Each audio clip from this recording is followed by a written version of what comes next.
Oké, ja, we hebben een stille intro deze keer. Mijn cam is weer lekker aan het opspelen. En ik ga weer iets met tanden ook weer. Ja. Maar we zijn... we gaan beginnen met Ace Attorney Dual Destinies. Ik heb even gewoon voor opslaan pubs even gekeken. Ik ben alleen niet verder geraakt dan de eerste zin.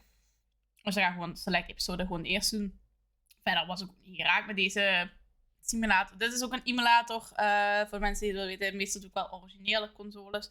Behalve DS, daar gaat het niet van. We spelen deze op de DS-emulator en niet op Steam. Volgens mij kun je het op Steam krijgen.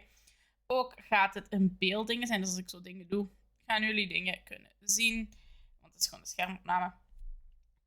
Ik hoop dat ik de volume een beetje juist heb geselecteerd. Dat jullie oren er niet straks worden van afgeblazen. Ik heb de game nog eens eens gespeeld. Ik vind Phoenix Wright serie super leuk. Ik zag ook dat Gamester ook begonnen was met de Phoenix Wright, maar met de trilogie. En ik ga met de Dual Destinies beginnen. Dus voor de mensen die Phoenix Wright niet kennen, dit is een hoe noemt dat alweer? Advocatenspel. Dus je moet je cliënt proberen uit de gevangenis te houden. En kijken wie de killer is. Er is ook een beetje mysterie achter. Blijft gewoon leuk. Ik zou zeggen, kijk gewoon, geniet ervan. Ja, let's start. Moet ik wel even het geluid hoger zetten, I don't know. 80 denk ik.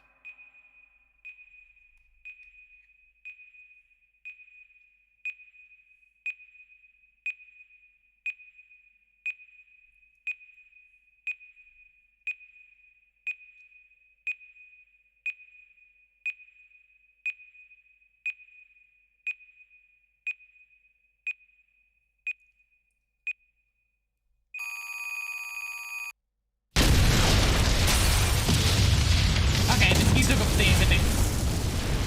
75, oké.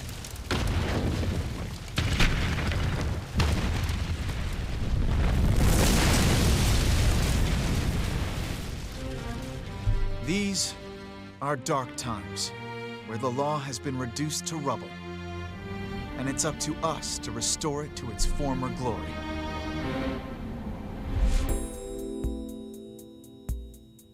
Yeah, I know what you mean. It looks like your target finally decided to make a move. Don't you worry.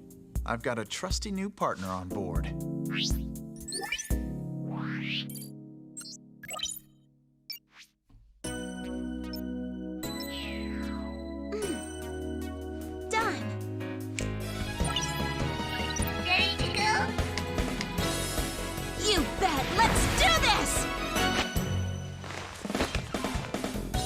She's been with us for half a year, though I can hardly believe it. Anyway, her power will be our greatest weapon.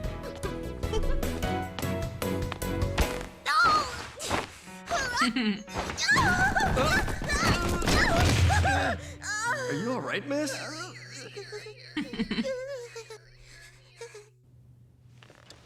Yeah, it's for this very reason I returned. Time to bring it to an end.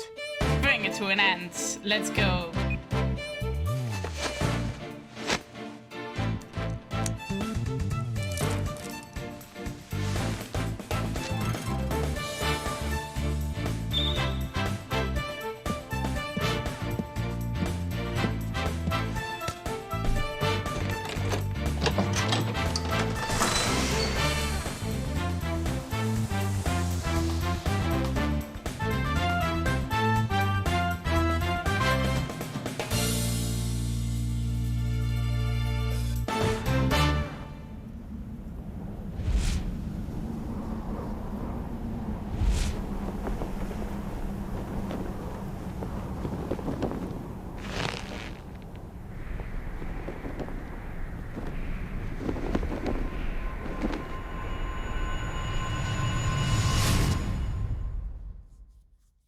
Okay, let's go.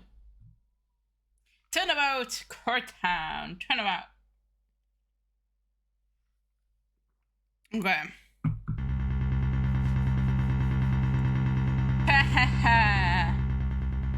The best thing about bombs is how they erase and destroy without discretion.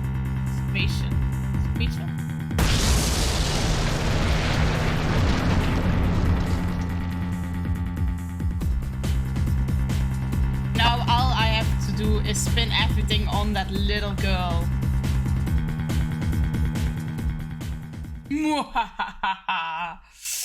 Sorry, die laatste vraag was gewoon geïmproviseerd erbij. December the 17th, 9 uur 22 am. District Court, Defendant Lobby. Nummer 5. Oké, dus vanaf hier had ik gewoon de save dingen gedaan voor te kijken hoe ver we geraken. Nope, not feeling nervous at all. It's amazing what a girl It's amazing what a girl can get used to. Even a tense atmosphere like this is no biggie. You doing okay, Athena? Ah, Justice. Oh, Apollo. Yeah, doing great, like a little tune great. Oh yeah? Well, that's good to hear. Although, I could have sworn I heard your voice crack for a second there. Oof. I'm that transparant, hè? Dus, oké, ik ga hem wel iets lager zetten. Dit is wel heel luid. Ik ga hem denk ik toch op 60 zetten. 65? 65. Oké, ik denk dat het beter is. Dus als het zo blauw tussen haakjes is het haar gedachte, want spreekt niet haar zeggende. Voor mensen die het niet doorhebben. Cracking. No, my voice isn't cracking. Nerves of steel here, I tell you. This is Apollo Justice. He's a fellow lawyer at the office I work for. Apollo is the leader of the defense on this case. But I'm going to be there at the bench with him, doing what I can to help out. Yay! Phoenix Wright! Yes, hey Fanatic. Who is he? Yes, Phoenix Wright. Let's give you a shout out. At Fanatic. Oh, goed. Oeh, trouwens Fanatic. Ik heb goed nieuws en I don't know if it's good or bad news. Dus, yes, the game of the week. Hey Nox, how you doing? Let me give, in this second, I'm gonna give you a shout out as well. Met verder, ik heb werk gevonden. Dus dat betekent dat ik nu een vaste planning heb. Dat betekent wel dat ik de zondaguur van de marathon sowieso kan doen. Ik heb op zondag vrij, maar de zaterdag is nog een vraagteken, want ik heb een uurrooster nog niet. Yay. Dus ik ga het proberen. Ik weet zelfs mijn uurrooster voor volgende week nog niet. Dus, maar ik hou het in de gaten. But how you doing, Nox? How you doing? Oh, it's my favorite bunny doing. If the shout-out cooldown is over, you also get a shout-out. Let's see how long that one is. Nox. Oké, 1 minute. Tijd doorgeven. Ja, maar zoals ik zei, ik weet zelfs mijn uurrooster nog niet wat ik maandag moet werken. Zo prachtig op tijd zijn ze. Dat bedoel ik juist, Fanatic. Ik weet niet hoe op tijd ze mij daar gaan doorgeven. Well, morning, so I'm looking. Oeh, thanks for the look, Nox. Thank you for the look. Thank you. Okay, wait. We're at the bench helping out. I will do whatever it takes to defend Junie.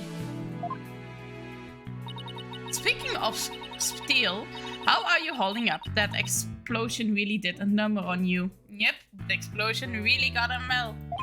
I'm just happy that you're okay, Athena. Although, I can't pretend I have no connection to this case. That's why I'm gonna see to it that Juniper's name is cleared. Okay. And I'm sure you feel much the same way. You got it right? I won't rest until Junie is completely cleared of all the suspicion. Apollo? Tina? That's, I think, Junie. Thank you for doing this for me. Junie! Yes, that's Junie. Oh, gelukkig goed zelf. Hi, are you okay? Sorry about that. I always seem to go into coughing fits when I get nervous. This kind of thing never happens at home in the forest, though.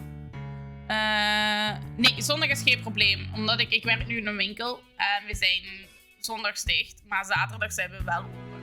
Dus het kan eindelijk op zaterdag wel moeten werken, maar ik weet niet hoe laat.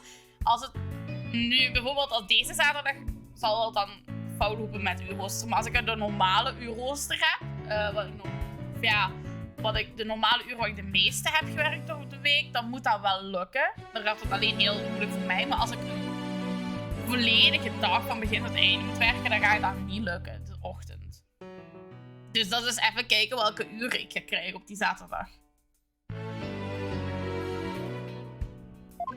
Maar ik weet niet wanneer ik mijn uren krijg. Want zoals ik zei, ik heb mijn uren zelfs nog niet van volgende week. This is Juniper Woods. She's my dear childhood friend. And she's also our client for this case. The news keeps repeating that Juni is the elegant bomber. Oké. Maar ik heb al eerder voor deze winkel gewerkt in december. Toen was ik zo tijd uitgevallen vanwege dat die winkel niet open mocht. En nu ben ik in een ander filiaal van hun bezig. Maar dat was ook zo letterlijk.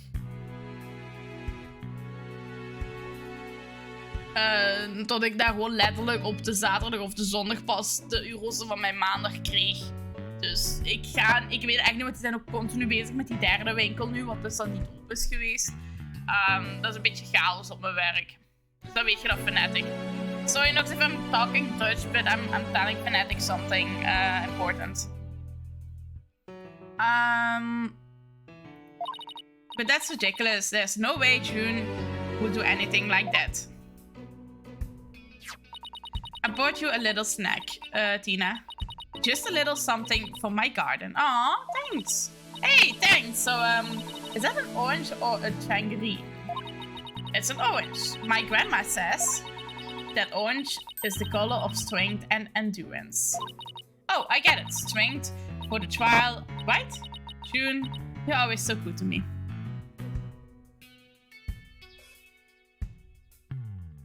Ja, maar zoals ik zei, ze zijn met die derde winkel bezig en daar zijn ze al sinds december mee bezig. En wij continu problemen. Blijkbaar, wat ik heb gehoord, zijn de euro's heel moeilijk om te maken op het moment. En eigenlijk al een hele tijd. Dus ik ben heel erg benieuwd. Dus ja, maar voor mij is dat wel irritant dat ik dat niet op voorhand weet. Maar op zondag kan ik sowieso de avond wel fixen. Dat moet normaal wel lukken. De zondag. Want ja, zondag heb ik vrij, dus. Geez, look at me, standing here, clutching an orange to my chest with tears in my ears. Oké, dan, voilà. Well, don't you worry. We'll be so powerful in there, they won't know what hit them. Right, Apollo? No problem, no problem. Maar het was een beetje moeilijk om zo, want ik wil eigenlijk de uurrooster eerst weten daarmee. Yeah, that's right. Come what may, this is one trial. We just can't lose. We just can't lose, oké. En daar gaat Apollo. Boom. Well, I don't think he is quite ready after that bombing incident. Apollo! Apollo? Blood is seeping to his bandages. One of his wounds must have reopened. Oh. Dude, I think you need to go to the medical office. All this time, he was trying to put on a brave face, but he was really overdoing it. I mean, you were in a bombing accident. Mr. Justice. Huh? Ja, wie is het nu?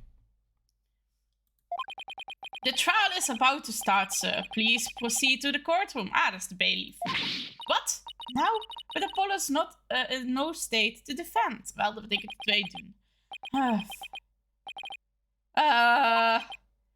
I have to defend Juniper. What are we gonna do? The trial is about to start, with or without us. There's only one other option I can think of, and that at a time like this. But even if I called him now, he he would never get here in time. Him, like in Phoenix him? No, wait. There's something else I can do.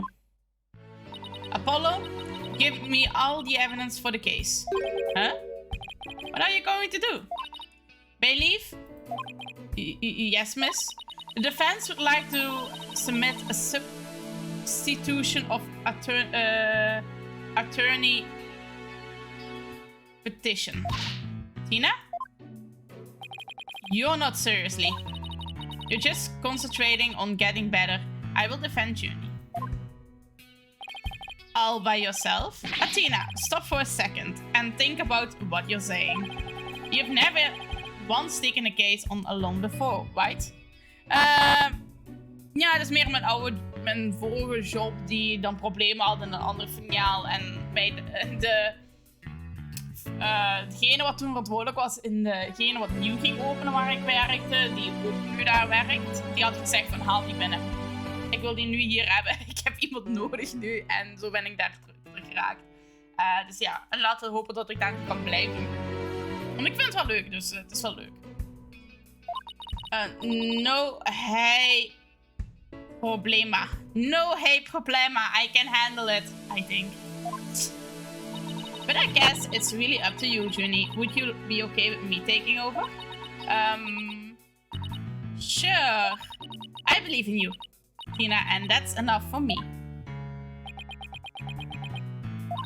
You're worried for me, aren't you? To be honest, I'm pretty nervous too. I think my heart might just burst out of my chest. But you're in no shape to stand at the bench now, so you will just have to leave it to me. Alright, I can see your mind's made up anyway. I hate it that I can't be there, but I know you will give your utmost to defend Juniper. You bet I will. Rest assured of that. Nice. My name is Athena Sykes. I'm still just a newbie, but I'm a lawyer. Ah, ik krijg dat nooit uitgesproken en ik zit een fucking advocatenspel te spelen. Goddammit. Dit woord gaat 10.000 keer in de game komen. And I cannot speak it. That's like, this is gonna be hell. But still, this is only the second time I've taken the lead in a defense case. It will be the first time I stand up there alone though. But I have to do this. And I'm definitely not about to let anything bad happen to Junie. Let's go for it. December 17th. 9:46 a.m. District Court, courtroom number 5. Let's go. Day 1, court is now in session. All rise. Let's go. Court is now in session for the trial of Juniper Woods. The defense is ready, Your Honor. The prosecution is also ready, Your Honor. Oh, dat is die rare tweet. Die is altijd bij de intro. He's always there with the introduction trial. Eigenlijk moet hij zo praten. Like, the prosecution is also ready, Your Honor. It's like a really creep. And what's the meaning of this? I was under the impression that Mr. Red Monkey would be my opponent today. Yes, well, a substitution of attorney petition was submitted just a few moments ago. Due to the explosion in the courthouse yesterday, Mr. Justice is unable to continue. I see. Not all are surprised he used that as an excuse to run away. But me as an adversary who wouldn't want to find illness in order to escape? What? The nerves of that guy. I'm going to give him a piece of my mind. Yes, Athena, we can not do one. Well, I would if I wasn't so nervous. This arrogant jerk. Ja, echt hè. You arrogant jerk. Hey, Widget. Pas er dat we Widget rond onze nek hebben. Widget is a little robot around our neck that can feel emojis. No, Widget. Is my hearing getting worse? I could swear I heard the defense say something just now. No, you didn't hear anything at all. Especially not for me. What? I could have sworn I also heard something. Oh, that would be my indispensable partner Widget. He sometimes blurs out what I'm thinking. Well then, if that's the case, then it's a clear contradiction to what you just said. A contradiction? You just stated that you said nothing. Hey, ze zei ook niks. Ze dacht het. However, if that event of yours says what you're thinking, then you indeed said I was... What was it? Elegant at work? Yep, actually, it was arrogant jerk. Arrogant jerk. At any rate, what does it matter if it's a red monkey or a yellow monkey facing me? No flash out of law school rookie can defend this witness. Mr. Pine. Okay, I believe that's enough. Let us get back to the case. Of course, Your Honor. I'm more than ready to show this little girl why. I'm more than ready to show this little girl why they call me the rookie humiliator. I knew it. He really is an arrogant jerk. Arrogant jerk! Miss Sykes, if you continue to insult the prosecution, I will remove you from this court. Yikes, I'm very sorry. It was just a knee-jerk reaction. Now then, Mr. Payne, your opening statement, if you please. Thank you, Your Honor.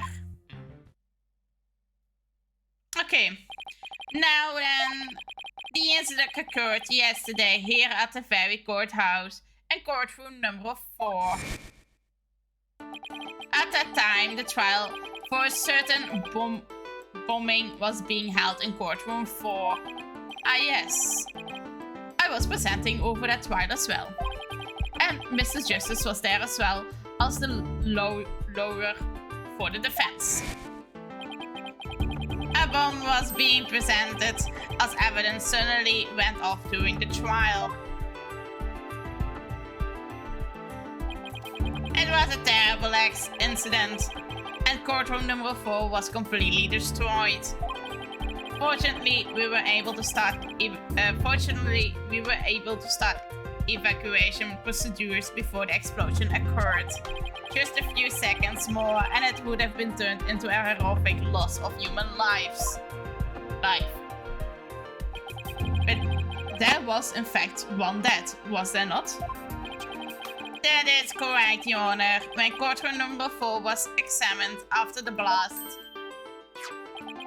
the body of Detective Candice Arm was discovered. She was to take the stand as a witness later in the trial.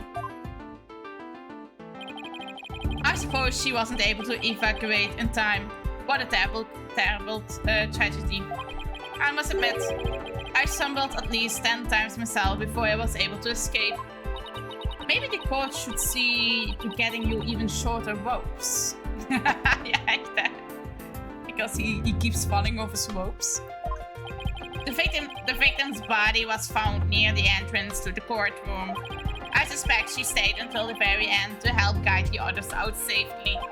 Your Honor, allow me to submit an evidence to the victim's autopsy report and details about the bomb. Okay. Arms autopsy report added to the court. Oké, kan ik de details al lezen? Nee. Stuffed animal bomb attempt to the courthouse. Oké. Was hidden inside the stuffed animal when it was donated. Okay. Okay, I know this how this works. All evidence for the trial is filled into the court records. When I want to check something out, I just touch the court records button. Okay, I'm brand new shiny badge. It shows that I'm a defense attorney. Okay. Cause of death, trauma back of the head caused by impact with a flat object. Time of the death between 8 and 11 AM. Details, een leuke foto. Stuffed animal bomb. The time the bomb was destroyed The time bomb that destroyed the courtroom was hidden inside the stuffed animal when it was detonated. Is dat een replica? Speel je dat trouwens op de PC? Yes, ik heb een emulator hiervoor gedownload. Want DS kun je helaas niet capturen. Tenzij je je DS laat opstuurt om erin te laten horen en modificeren. Is het niet mogelijk. Dus. En aangezien ik mijn DS daarvoor niet graag wil opzoeken naar een random persoon. Om daarin te laten horen, heb ik een emulator hiervoor gedownload. Inderdaad, het is op de PC. Oké. I read a ticket a week later. I already did. Now then, please call the accused to the witness stand. Dus de dingen die ik gebruik, de emulator die ik gebruik, is Citra.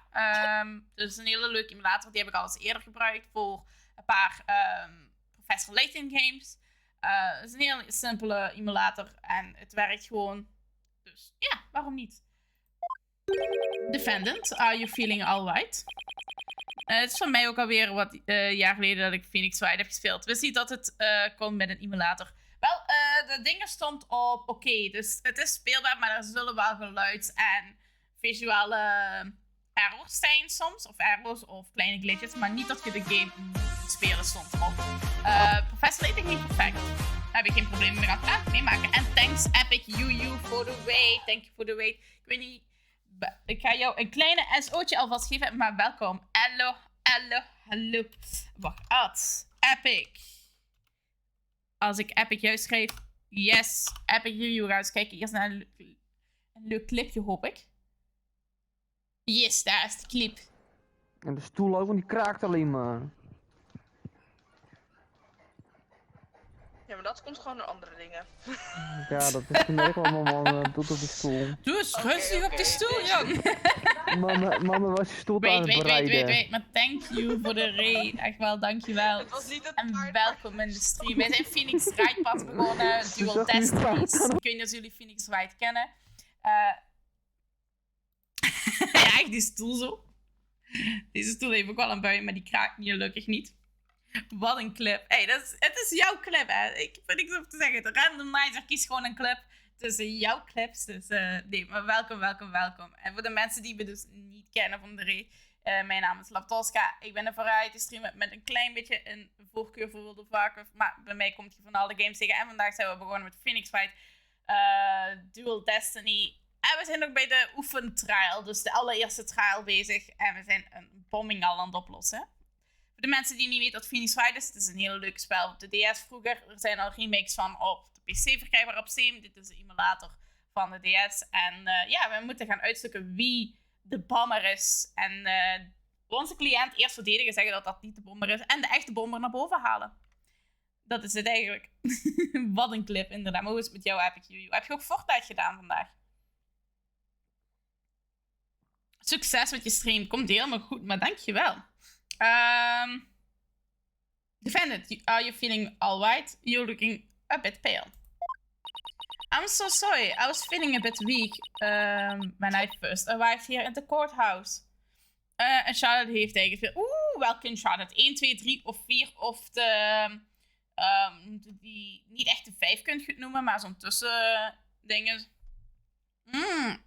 Die moet ik ook nog altijd op stream doen. Ik heb hem op mijn PlayStation 4 als de remake en op mijn PlayStation 3. Dus ik ben aan het twijfelen om die op mijn PlayStation 4 de remake is ervan te doen. Ooit in de toekomst. Als de lijst ervoor. Ik heb 1 tot en met 3. Nice. Ja, ik heb ze allemaal. Ik heb de remake versie heb ik toen gratis gekregen via PlayStation zelf. Er was toen op een bepaald moment een gratis giveaway periode van. Om te claimen en dat heb ik ook gedaan. Maar ik heb ook alle fysieke edities van de kast, maar dat zijn PlayStation 3 versies. Nee, maar superleuk. Ik hoop dat je geniet van de een. Ik hou van de Uncharted series. Uncharted is gewoon een van mijn favoriete gameseries. Ik vind het jammer dat ze nu geen meer maken. Maar als er nog een bij komen, ga ik hem ook zeker bij halen. Maar ik hoop echt dat ze... Maar Nathan Drake is gewoon awesome. Awesome. I love the games. De 4 hebben we alles op stream en de rest moeten we denken. En de 3 ook, denk ik. De rest moeten we nog op stream doen, vind ik. Maar dat is weer zo, zoals we altijd zeggen. So many games, so little time. We hebben al een beetje een gamelijst openstaan van dingen wat er komen. De volgende game na deze, als er geen aanvraag komt, gaat waarschijnlijk Avatar boek Vuur zijn. Dus ja. Ja, snap ik. Yes, you get it. You get it. En die gaan we dan ook op de Wii spelen. En dat is niet via emulator, dat is effectief de Wii die we gaan herkoppelen met de computer. En dan speel ik gewoon, hier heb ik mijn afstandsbediening nog liggen, op de Wii. Het is alleen dat de DS dan niet mogelijk is, want dan had ik dat ook gedaan. Wacht, dit hebben we al gelezen. Dus dit is onze cliënte. En zij wordt beschuldigd van bombing. Dus gisteren is er een bom afgegaan in courthouse nummer 4. De courthouse is helemaal, de room is helemaal vernietigd. Zij krijgt de schuld en wij gaan bewijzen dat zij onschuldig is. En we gaan de echte bom naar boven halen. But I am all right. Het is onze eerste case. We zijn een rookie. Wij zijn Athena. Onze vriend Justice, die je eigenlijk mee moest opleiden, zat gisteren in de courtroom. Is een beetje gewond geraakt door de explosie. Je raakt nu niet gewond als je in een explosie zit. Dus wij gaan nu onze eerste trial doen met Athena. June's really giving it her all. I will better make sure I do the same. Haha. If we could please proceed. Your name and occupation defendant. Dus de game speel ik ook wel altijd in het Engels voor mijn Engelse vriendjes. Like, I think Nox is still in the lurk. Nox is not Dutch because that's why I'm sometimes speaking English as well. Because we all love Nox. By the way. Did I give Nox his shout out already? No, because I had to wait for Fnatic's shout out. So we still need to give Nox a shout out as well. Because it was a cooldown. I really hate the cooldown in the shoutouts. Jupiter Woods. I'm a high school student. Miss Woods. Can you confirm you were in the courthouse on the day of question? Yes, I came to know apologists through my friend Tina. And so, I was there yesterday to watch this trial and lend my support. Something's wrong. Juni's really scared. Did you know I'm also known as a defendant humiliator? It looked like I have yet another chance to show everyone how I earned that moniker. Does his arrogance know no bounds? I have to protect Junie no matter what. Hey, you arrogant Prosecutor Payne. What is it? Do you want me to demonstrate why I'm known as the rookie humiliator? Stats? Deep breath, Tina. Don't let him get to you. Prosecutor Payne. June is telling the truth. Mr. Justice also backed up her claim when we saw him in the defendant lobby. And June, he said that he was glad to get the lotus wood you gave him too. He was? My grandma says lotus wood is very good for your eyes. She says they can even help you see into the future. They can?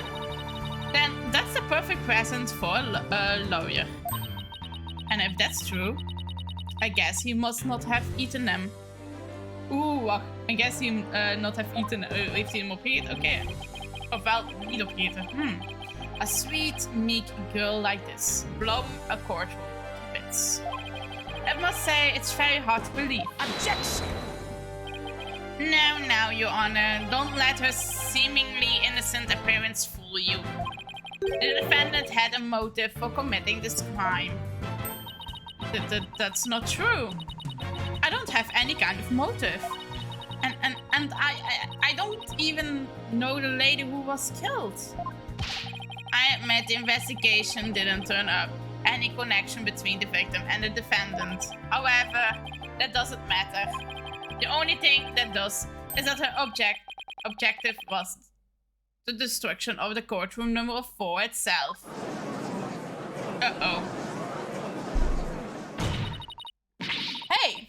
What's that supposed to mean? Why in the world would Mrs. Smoot want to do that? Ja, waarom zou ze dat willen? That's a very good question, coming from a novice such as yourself. But first, a question for the defendant. Have you ever been brought up on false charges? What? Why, yes. Yes, I have. And did that experience cause you to harbor a grudge against the court system? Objection! No, wait just 1 minute. If that kind of thing was a motive for blowing up things, then everyone of our clients would turn into bombers. That's a valid point. We wouldn't have a single courthouse left standing in this land. I'm concerned the accused isn't the only one who might be resistant against the courts. But Miss Woods is the only person who could have committed this crime. Why? Because we have found some decisive evidence that proves the defendant's guilt. Wat is het met de moeilijke woorden, godverdikke? Decisive, huh? I will believe it when I see it. It involves a very unique aspect of the bomb itself, Your Honor. And what exactly was so unique about it? Why don't we have Miss Sykes answer that question? Huh? Me?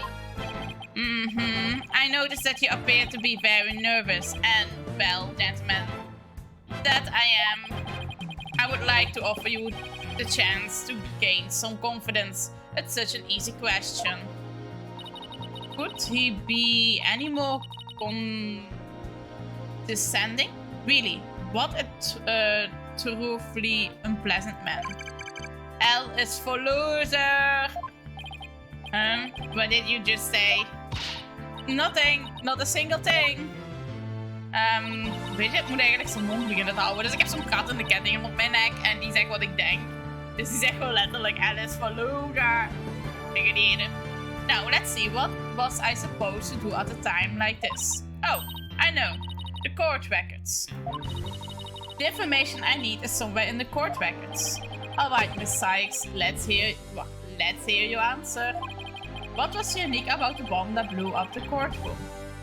Was it because it was inside a stuffed animal? Mr. Payne, what kind of simpleton do you take me for? It was stuffed inside a stuffed animal. Its evil intentions covered up by a cute exterior. Very good. Have a cookie. The bomb that went off in the courtroom was indeed hidden inside a stuffed animal. There, how do you like that? Not bad, huh? I'm fine. Just like I said from the start, I can do this. Yes, as I recall, the bomb was stuffed inside a stuffed animal the whole time. I never even got to take a look at it. But what connection does this embellished elephant have with the defendant? The answer to the question lies in another piece of evidence, which I have here. And what, pray tell, is this? It appears to be a little synced. It's a tale, Your Honor. The tale of a poor victim of the explosion. This is incredible. Are you saying it's Detective's arm's tale? Your Honor is so very close, but no, it belongs to the stuffed animal. It's called the Funny Fanti, a rather unpleasant name if you ask me. He is the mascot of the campaign to eliminate false evidence and false charges, is he not? Exactly. Its motto is, phony evidence is just trunked up. That's so wrong on so many levels. The phony Fanti's tail is made of vinyl cloth, and I found something very interesting on its surface. The defendant's fingerprints. What? The phony Fanti provided the prosecution with all the evidence we needed. It clearly proves that the accused handled the bomb. Eep. Uh-oh, we zijn in trouble. We are in trouble, guys. But that that doesn't make any sense. Why would Junie's fingerprint be on it? That does appear to be pretty irrefutable evidence. The court accepts it into evidence. Okay, this piece of the stuffed animal that the bomb was inserted into. The defendant's fingerprints are found on it.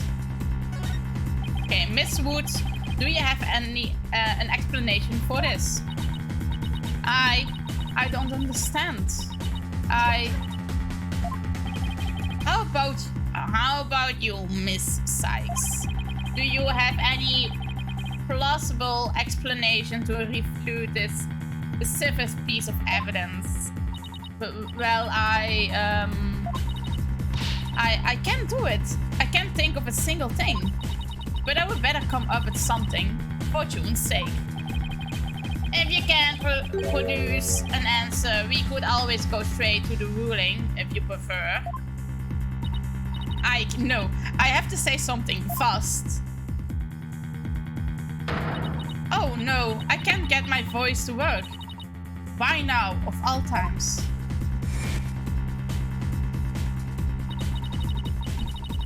I thought I overcame this already. Maybe I'm still not ready to stand in court. Maybe. You can do this, Athena. You can do this.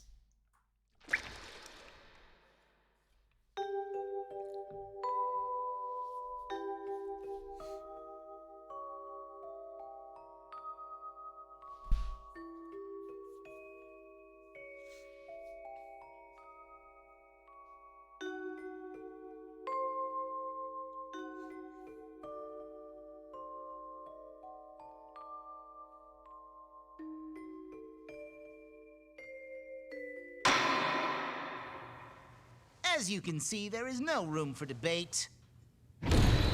Objection! Phoenix! Why, it's you.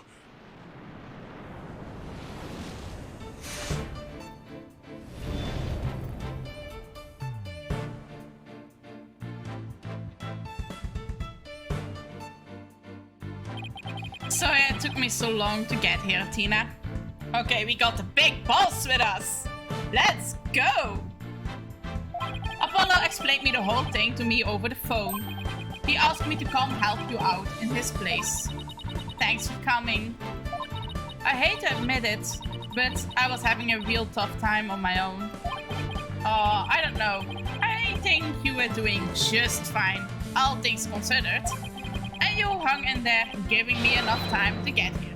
Now, let's turn things around. You got it, boss.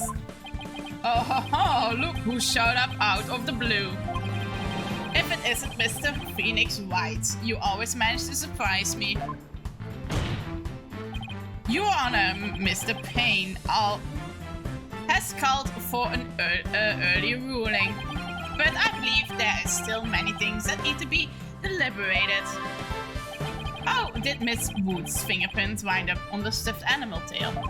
How was the bomb even detonated?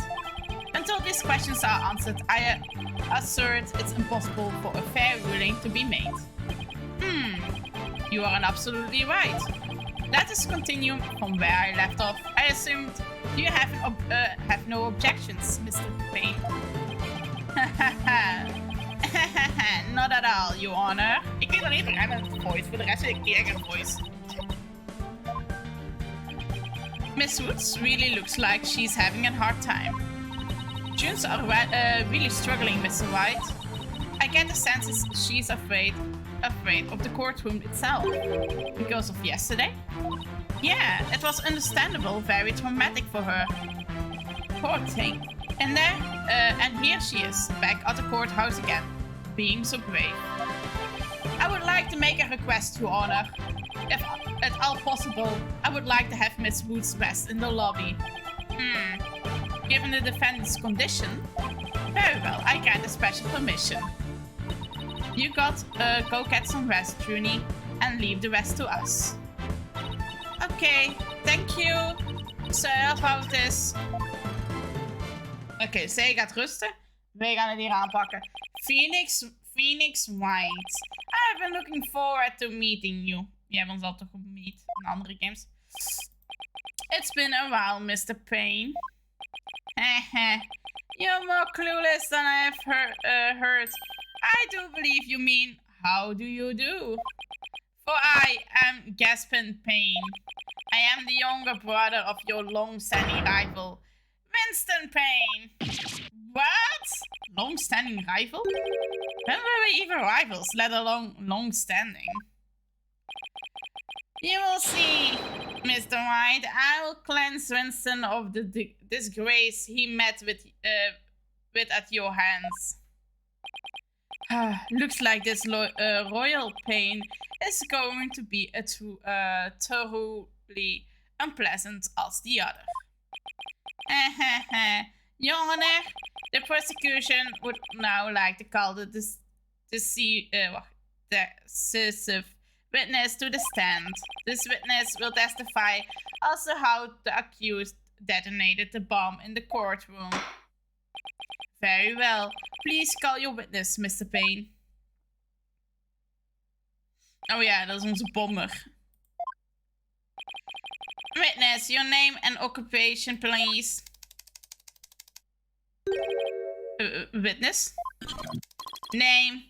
Oh, Ted Tonate. Occupation, bomb disposal specialist. Oh my, what a strange robotic voice you have. Speech synthesized via typing. It is the same as me talking. He sounds exactly like a robot. Can't you speak in a normal manner? I can. He can. But I do not like to speak. Speaking is inefficient. Energy expenditure. Speaking, typing, understand? What an odd witness. Mr. Tornade was in the charge of the bomb for the trial and was there when it went off. Being a bomb squad specialist, do you have any relation to the defendant? Negative. I first met the girl while on this job. Many people are employed by the police. I know only a fraction of them. However, I was shocked when I first discovered the body of the victim. Shocked? I was the first one on the scene after the explosion. I went there to ensure safety, but I ended up discovering a dead body. So he was the first to discover the body, was he? He is here to testify about the circumstances surrounding the moment of the explosion. Very well, the court will hear Mr. Tornade's testimony. But at the very least, show the court some respect and remove that face guard's witness. Okay, witness testimony, let's go. When the bomb went off. The bomb was originally disarmed by me, then displayed here as evidence. Bomb name HH3000, operated by timer or with a remote. I was watching from the gallery when I suddenly became alerted. I saw that the bomb's timer was counting down. Okay, so even though the bomb was supposed to be disarmed, it somehow got switched on. Precisely. Activating the timer is very simple. 1. Connect wires. 2. Switch on timer. A monkey could do it. I am sure even you would be able to, Mr. Wright. I guess this makes you the blue monkey in this barrel of fun, boss. I would now like to begin my cross-examination. Huh? Is that a bomb? Mr. Tornade, what is that? HH3000, aka a bomb. A bomb? Great googly. Mr. Tornade, I demand you that you disarm it this instant. Assembled complete. HMPH 5.3 seconds, 0.2 seconds short of my personal best. Are you trying to give me a heart attack? I'm not exactly a spring chicken, you know. This is an exact replica of the HH-3000. It is used to practice disarming bombs. Disarm is success, explosion is failure. An exact replica of the bomb that exploded, is it? So that's what I look like. I submitted a photograph of the real bomb taken just before the trial. Wacht eens even, het is gecrackt. Het scherm is stuk. Detonation 10-inch H and 10-inch wide and 10-inch depth. Weight 12 limbs. A perfect replication. Your bomb does appear to be a very good copy indeed. Yes, however, I could not replicate the detonation mechanism. It has a very puzzling wiring setup. It is regulable. I could not replicate it. Witness, that's enough. There's no need to replicate anything here. HH-3000 bomb update in the court records. Okay. And now, if the defense would begin the cross-examination, where has Mrs. Sykes gone to? Athena, you can come out now. Okay, Mr. Wright, let's get to work. I guess you were pretty scared, huh? What? I don't know what you're talking about. She was about to bolt. Hey, put a sock in it, widget. As transparent as I. Now, let's see. Where were we? We were at the cross-examination. Oh, cross-examination, of course. She seems disorient. I wonder if she's alright. Maybe if I ask Athena if she remembers who the how to cross-examine to help her focus. Better ask. Dus van, wil je de dingen? Het is een paar jaar geleden, dus gimme. Athena, you remember how to conduct a cross-examination, right? What? Of course I do. What kind of lawyer would I be if I didn't? Now, don't get upset, but what do you say to humoring me with a little review? You got it. Basically, we examine a witness testimony and compare it against the court records. Ja hoor, Spookje komt hier een beetje achtergeluid zoeken. Hey Spookje, hoe is ie? Hoe is die Spookje? En welkom bij Phoenix Wright. We gaan een bombing oplossen. Searching carefully for any inconsistencies. The green text represents a witness testimony. Touch the right arrow to the advance to the next statement of testimony. Is goedie. Kijk, dat is goed om te horen, Spookje. Dat is goed om te horen. Dat is zeer goed om te horen. Okay. Touch the left arrow to go back to the previous statement. Pay close attention to the testimony, and when you found an inconsistency, touch present to open the court record. The court record contains information on what the evidence we have at our disposal. You can use it to look up facts that conflict with what the witness has said. Waarom zie je er zo menspestachtig uit vandaag? Het is gelijk of je vol zit met deugnieterij. Tuurlijk, ik zit altijd vol met deugnieterij. Altijd. Altijd. Dat is altijd hier. Wanneer ben ik dat niet? When you find something, present that evidence to refute the witness statement. And what if nothing conflicts with the witness testimony? Well, that's when you press the witness for more information. Find any inconsistencies or lies in the testimony and reveal them to the court. That's what cross-examination is all about. Looks like you remember just as I taught you. And it was a nice refresher course for me. Yep. If you can't find any contradictions and you flub up too often, you would be afraid to ask me, Wakka. Don't be afraid to ask me for help. Press X to consult with me and the consult panel appears.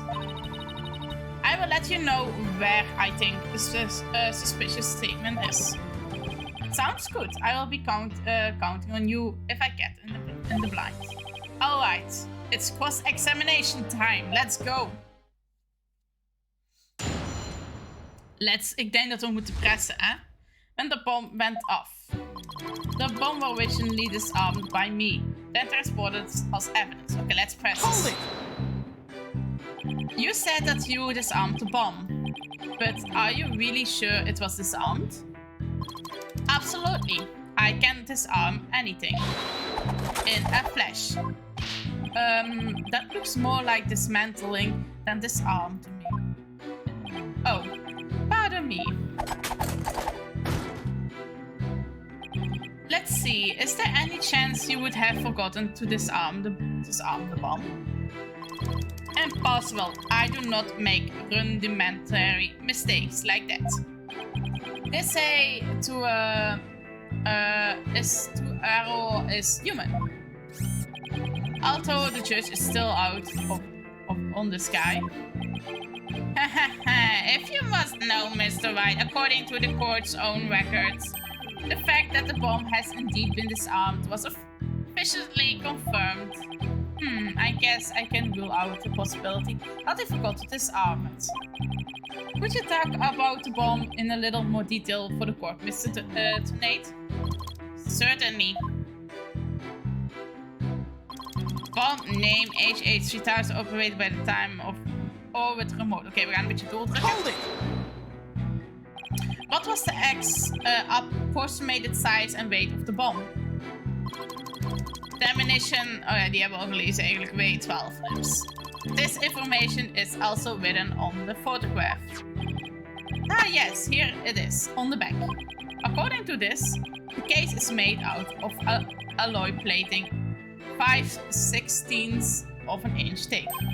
That certainly sounds like a one thick and very heavy bit of metal. I bet if I dropped that thing on your foot, you would be hopping.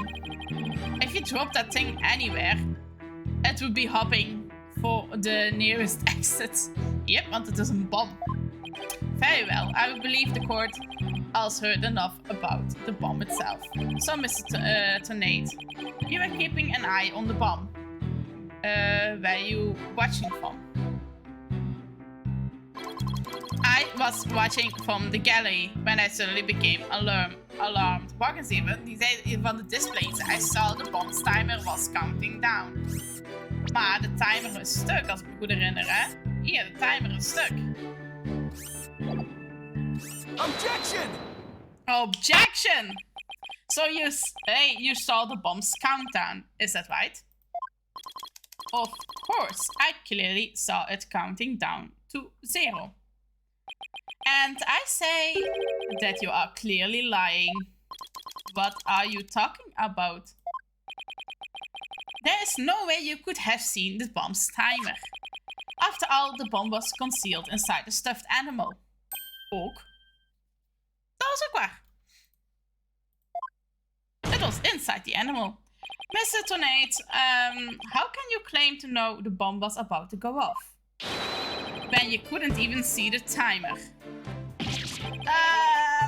But that's... Oh. What? No! What does... that does seem like a glaring inconsistency. Indeed, with this. How do you explain this? Well,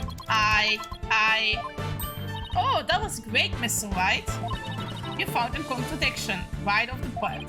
Always remember, Athena, when you find an inconsistency in a witness testimony, there's always a reason behind it. It could be a lie, a hidden meaning, a secret. Whatever it is, it's up to us to dig it out. Pointing out every contradiction we find is the best way to do it, right, boss? Now the question is, what can we dig out of Mr. Tonate? Well, let me see. No, there must be some mistake. Oh, yes, yes, of course, I remember now. The sound, I knew because of the sound. Watersheer, heb ik hier nog water staan? Dat is een goede vraag. Mag het ook een koffiesheer zijn? Mijn water is op. Mijn water is letterlijk leeg. Ik ben mijn water weer erbij te vullen. Dus het wordt een koffiesheer. Fanatic, cheers.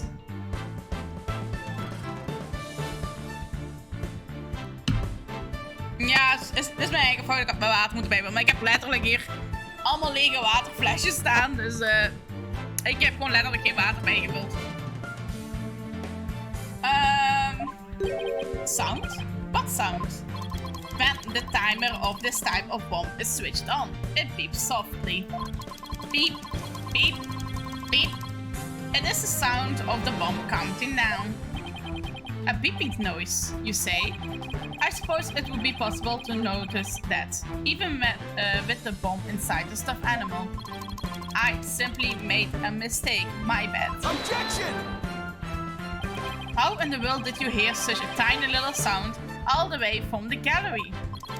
Listening for the sound of a bomb's timer is an integral part of my work. I constantly undergo training so that I will never miss it. I hardly think training would help you hear something so soft from so far away. What now? Are you making light of the fine science of disarming bombs? It is a solemn mission that I put my life on the line to perform. What kind of specialist would I be if I could not hear a bomb's timer? It's not like assembling a toaster, you know? Now he's just showing off. You kept asserting that the sound was too tiny to hear, but the only tiny thing here is your skill as a lawyer. Being suspicious is not an attractive quality, you know. And you're just overflowing with attractive qualities, are you? Or perhaps you have some proof that Mr. Tornade did not hear the sound. Well, no, but it still seems totally it still seems totally suspect. But it's going to be really hard to prove that he didn't hear something. If I have this correct, the prosecution's argument is that someone reactivated the bomb before it was brought into the courtroom. What I don't understand, Mr. Payne, is why you believe that person to be Miss Woods. That's simple, Your Honor. Mr. Tornade happened to be there when it happened. He was there when the defendant rearmed the bomb. What's this now? It happened before the trial started. It was when Detective Armed and I were transporting the bomb. Okay.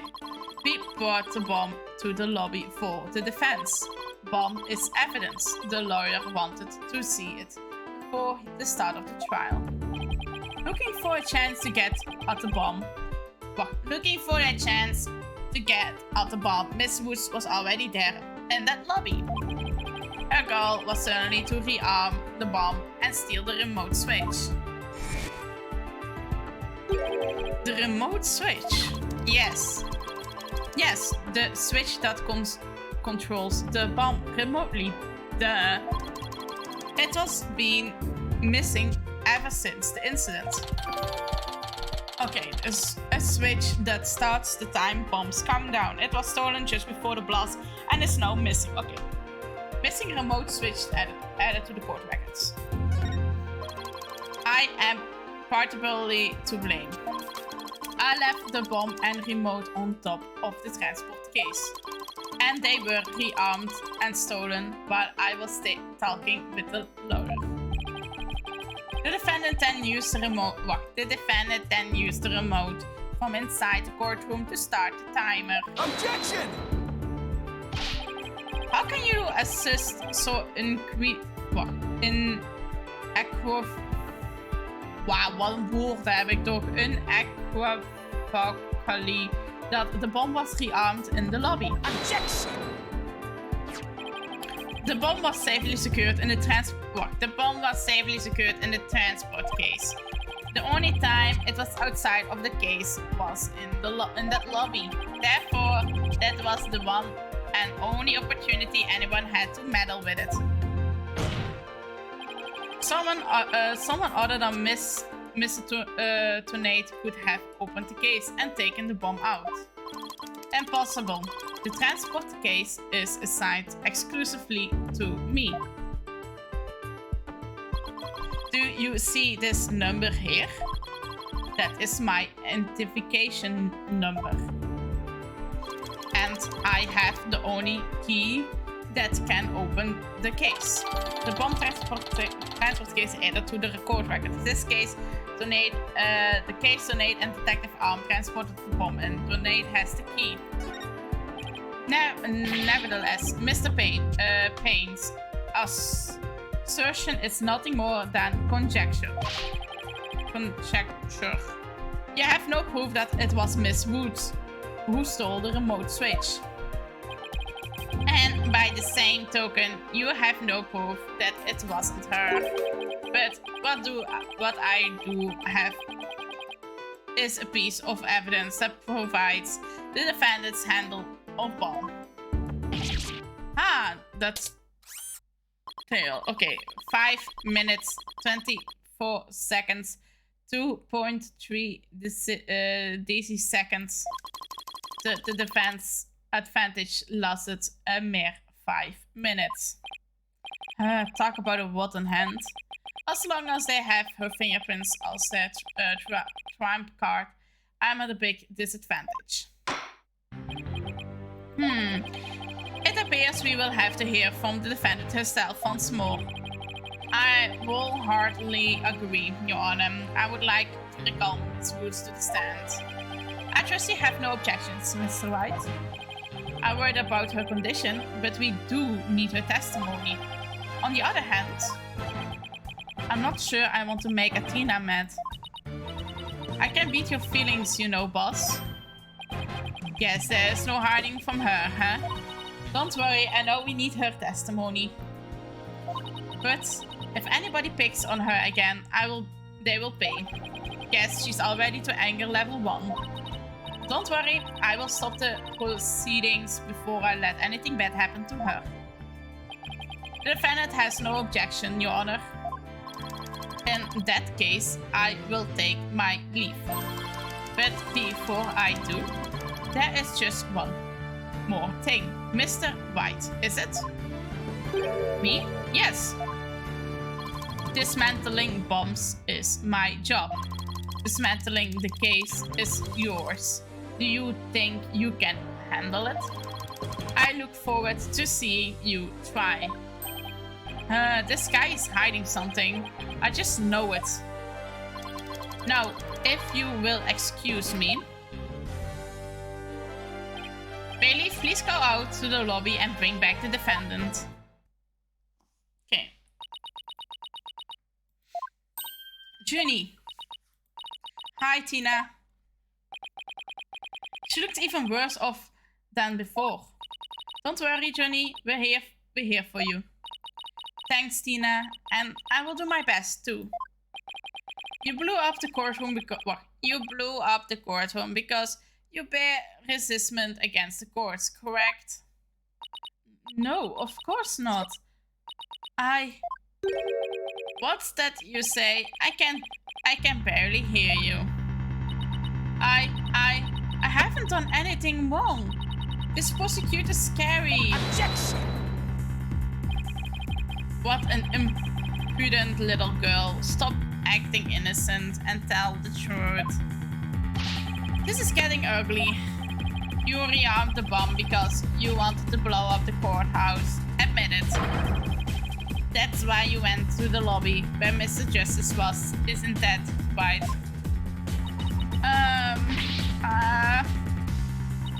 Mr. Wright, can I go give that prosecutor a smack?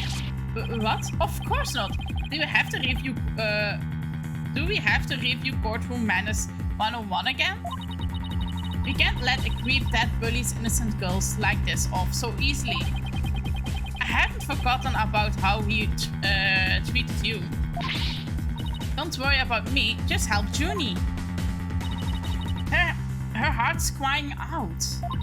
She's so scared, so very scared. Look like Athena's picking something up with her heightened sense of hearing. And it sounds like this time it's the voice of Miss Wood's heart. Don't deny it. You stole the remote switch and used it in the courtroom, didn't you? Objection! Your Honor, please put a stop to this. Mr. Payne is badgering the defendant. Yes, Miss Woods does seem quite frightened. Mr. Payne, I ask that you behave more like a gentleman. But don't you know, Your Honor, there is no more a gentleman in this world than I. Huh? As if a gentleman or even a gentleman would behave like he does. Don't let that rude affront win. Tina! How dare you call a gentleman how dare you call a gentleman such as I a rude buffon? I will have you know I attend a manner class every Saturday. I'm more than just a mere gentleman. I am gentleman. Not when you're terrorizing a young lady. You're not. I would demand my money back from that manners class if I were you. I should probably be the adult here and stop the two of them, but... Mr. Payne, that will be enough. Certainly, Your Honor. No further questionings. Let's move on to the defendant's testimony. Miss Woods, please share with the court what you were doing when the bomb went off. Okay. The witness testimony, let's go. Okay, what happened when the bomb went? Well, that day, I was watching from the gallery. The bomb went off, and rubble started falling. It fell on top of me. Junie's clearly in pain. Being forced to recall the bombing like this. She can't even get her words out. This isn't going to work. So what now? Hey, wait a minute. Even if she can't vocalize what she wants to say, we can listen to what's inside her heart. Yes, now's the perfect time to use Athena's power. You can hear it, can't you, Athena? The cries of Mrs. Wood's heart. Yes, and they sound incredibly strained. She's so scared. I think she could collapse at any second. Athena has a unique ability, you see. With her finely tuned sense of hearing, she can hear the words of a witness' heart. In a sense, she can sense how a person is really feeling from the tune of their voice. Guess it's all up to Athena and her special ability now. Athena, I want you to use the analytical psychology you studied and listen to the testimony of Mrs. Wood's heart. Okay, boss, I will give it a go. After all, this is the whole reason I put all that effort in studying analytical psychology.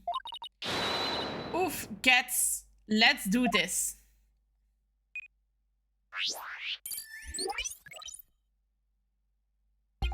So, your holographic Thingomabob can show us how Miss Woods is feeling, right? In a nutshell, yes. The emotions and images that I picked up on just now while listening to her testimony. I can enter all of that into widgets and use the mood matrix to analyze them. Oké, we gaan de mood matrix gebruiken. These mood markings here reflect fluctuations in June's emotion. Happy? When she feels happy or is enjoying the memory, the happy marker will light up. When she feels angry or frustrated, the anger marker will react. When she feels sadness or is frightened by a memory, the sad marker will blink. And when she feels surprised or confused, the surprise marker will let us know. So, with your special ability and with your Smooth Matrix program, we can track how Miss Woods is feeling as she's testifying. Talk about the wonders of technology. Yep. Now, let's give it a shot. I'm picking up some kind of discord or noise in June's heart. Okay. See here, this is what the noise looks like in the Mood Matrix. It's a result of inconsistencies between her testimony and her feelings. If you can pinpoint these inconsistencies, the noise level should drop. Okay, it's time to listen to Mrs. Wood's true testimony.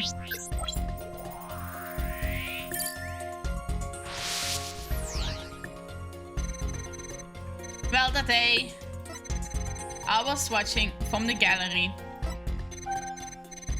The bomb went off and rubble starts falling. Waarom is zij hier happy? Ik zou dat ze hier bang moet zijn, maar waarom is zij hier happy? I think I have a good grasp of June's emotional state now. This power of Athena is incredible. And I'm seeing an unexpected emotion that's consistent with the content of her testimony. What? Already? Look at this. When she says it felt on top of me, the happy marker is reacting. Well, look at that. That is odd. There must be a reason for this contradictory emotion. We just need to do some digging. When you find an unexpected emotion, touch pinpoint. And then select the unexpected emotion or reaction from the 4 mood markers. Pinpoint, happy. Bridget is registering joy when Mrs. Woods recalled the rubble falling on her. There must be a reason for the unexpected emotion. Miss Woods, as the rubble was falling, was there also something that made you feel happy? What? Mr. Wright, the feeling of happiness is spreading throughout June's heart. Keep going on this point, and I bet Junie will start to calm down. Great, let's hear what she has to say. Just as I was about to escape the courtroom, the bomb went off. I was so startled, I tripped. And then the rubble started falling on top of me. I really thought I was done for. Then Apollo came and rescued me. Apollo? He used his own body to shield me from the rubble. So that's when he sustained those injuries. How do you feel, Junie? Did talking about Apollo give you some courage? Yes, Apollo is just like the sun. Strong and bright and warm. Just talking about him makes me feel like a leaf undergoing photosynthesis. And see, your coughing stopped all of a sudden. Oh, you're right. Thank you, Tina. Oké, we hebben 50% noise, dus dat klopt nog altijd iets niet. Looks like we're able to draw out some new testimony. Pretty neat, huh? Pretty neat. But there's still some noise left, meaning there must still be some discord in June's heart. I guess we'll have to keep going then. Let me input this new information and upgrade the mood matrix, and we will be good to go. You remember what to do, right? Yes. When I find an unexpected emotion, I should touch pinpoint. That's right. And when you select the unexpected emotion from the mood matrix markers, if you can find the reason for the discord in her heart, then we should be able to draw even more new testimony out. Nice. Info is updated. I tried to run, but I was too slow. Before I could get away, the bomb went off. Oké, dat is normaal dat het bang is. I was so startled I tripped. then rubble started falling on me. I thought I was done for it. The update info. Waarom was ik bang? But when Apollo came and rescued me... Waarom is hij bang? You were happy when Mr. Justice rescued you, weren't you? Yes, I was really happy. But was also something you felt sad about in the same time? Sad? The reason I ask is, when you were describing how you were rescued, we sensed a little sadness too. Oh, I think it's probably because of Bum Rap Riney. Bum Rap Riney? Well, what do you know? Something new. That's right. I brought my stuffed animal, Bum Rap Riney, to watch the trial with me. Bum Rap Riney and Pony Panty are brothers. Who knew that the legal word could inspire a whole line of merchandise? I had Bum Rap Riney with me while I was watching the trial. But it wasn't until Apollo saved me that I realized I would lost him as I was running away. My poor Riney, a victim of the terrible bomb. Oh, I know. You can see what he looks like in this poster. No more bum raps. It's for the campaign to re-educate fake evidence and false charges. Wacht eens even. Die ene, wat voor tail had die? Oh, die is de same color tail. Ik weet al wat er ongeveer, denk ik, aan het gebeuren is. Funny, Fanty en Bum Rap Riney, huh? Nothing against the campaign, but why an elephant and a rhino? A rhino. Mr. Wright, I don't sense any discord in June's heart anymore. Okay, the noise is zero. So I guess that means we managed to draw out all of her testimony. That's right, I will just make an update with the new info and we will have the whole picture. So do you think her new testimony will help? Absolutely. I don't know what I would have done without you, Athena. So, Bum Rap Riney was in that courtroom when the bomb went off. Now that we know that, I changed the meaning of that other piece of evidence. All I have to do is present it. At Wright's statement.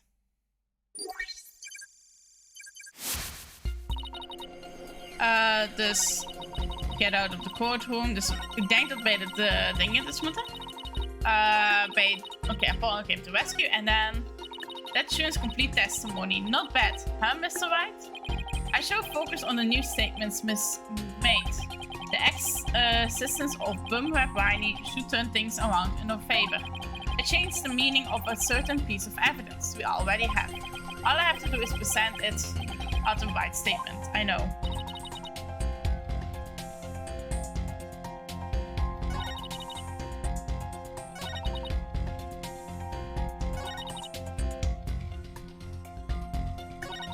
Ik denk dat ik hier die dingen presenten moet. Ik moet hier het staartje denk ik presenteren.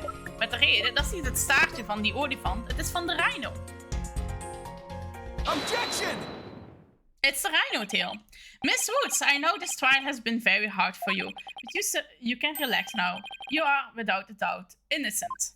Mr. Wright, what wild assertion are you making now? My wild assertion is simply this. The two stuffed animals were mixed up. The tail the defendant's fingerprints were found on, wasn't that of Funny Fanty? It was the tail of her gallery companion, Bum Rap Riney. Objection! What? What a nonsense is that? I concede they're both stuffed animals, yes, but they're completely different characters. An elephant and a rhino. They're as distinct as a defendant lawyer and a prosecutor. But are they really so different? Both defense lawyers and prosecutors strive to protect the peace through law.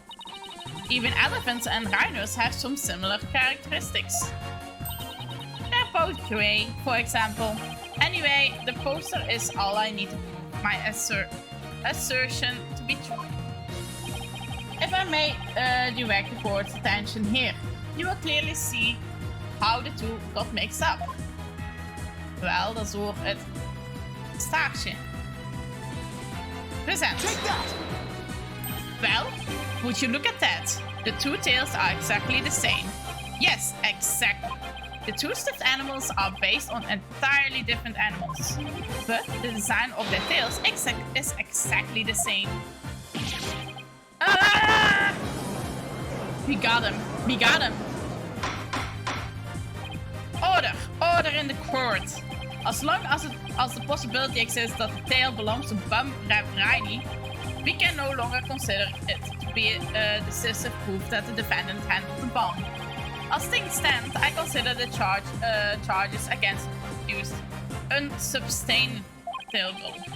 Wouldn't you agree, Mr. Page? Yes, of course, Your Honor.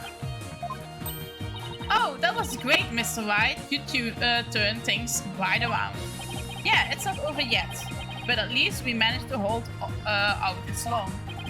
I believe this brings all proceedings for today to a close. Mr. Payne, I'm afraid you have some serious investigating ahead of you. Yes, Your Honor. Very well. Let us reconvene tomorrow. Court is adjourned. Oké, we hebben een courtdag overleefd.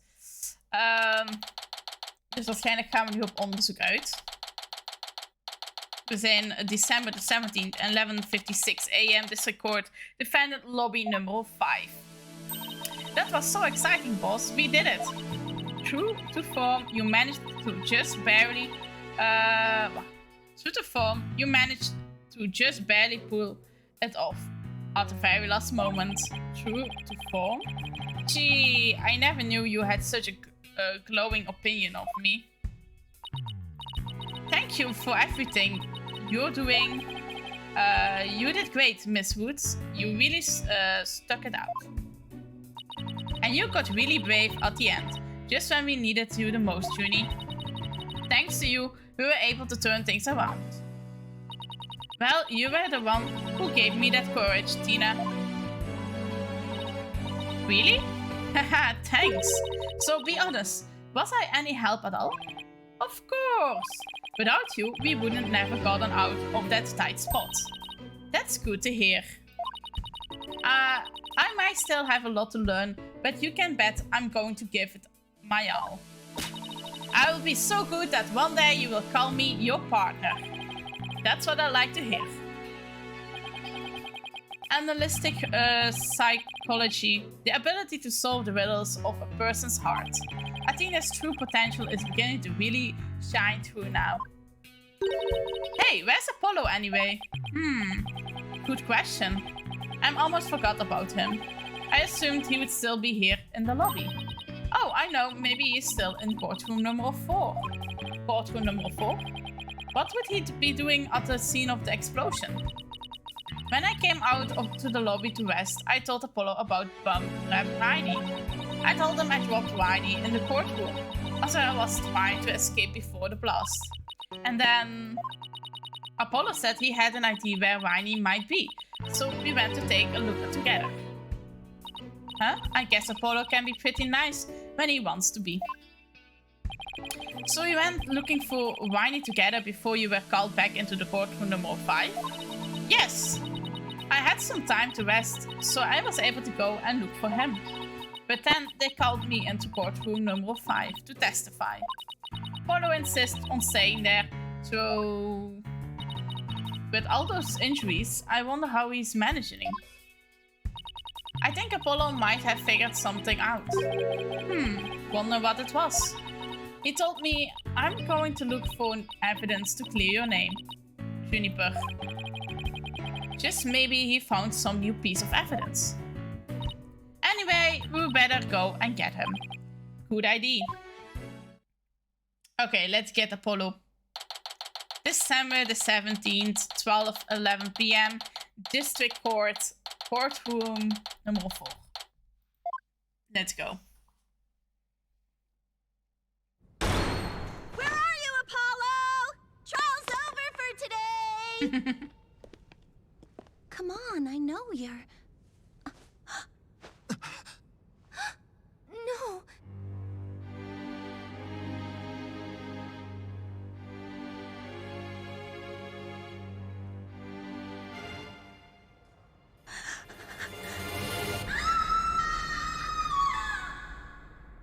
Pam pam pam. To be continued. Save the game, yes.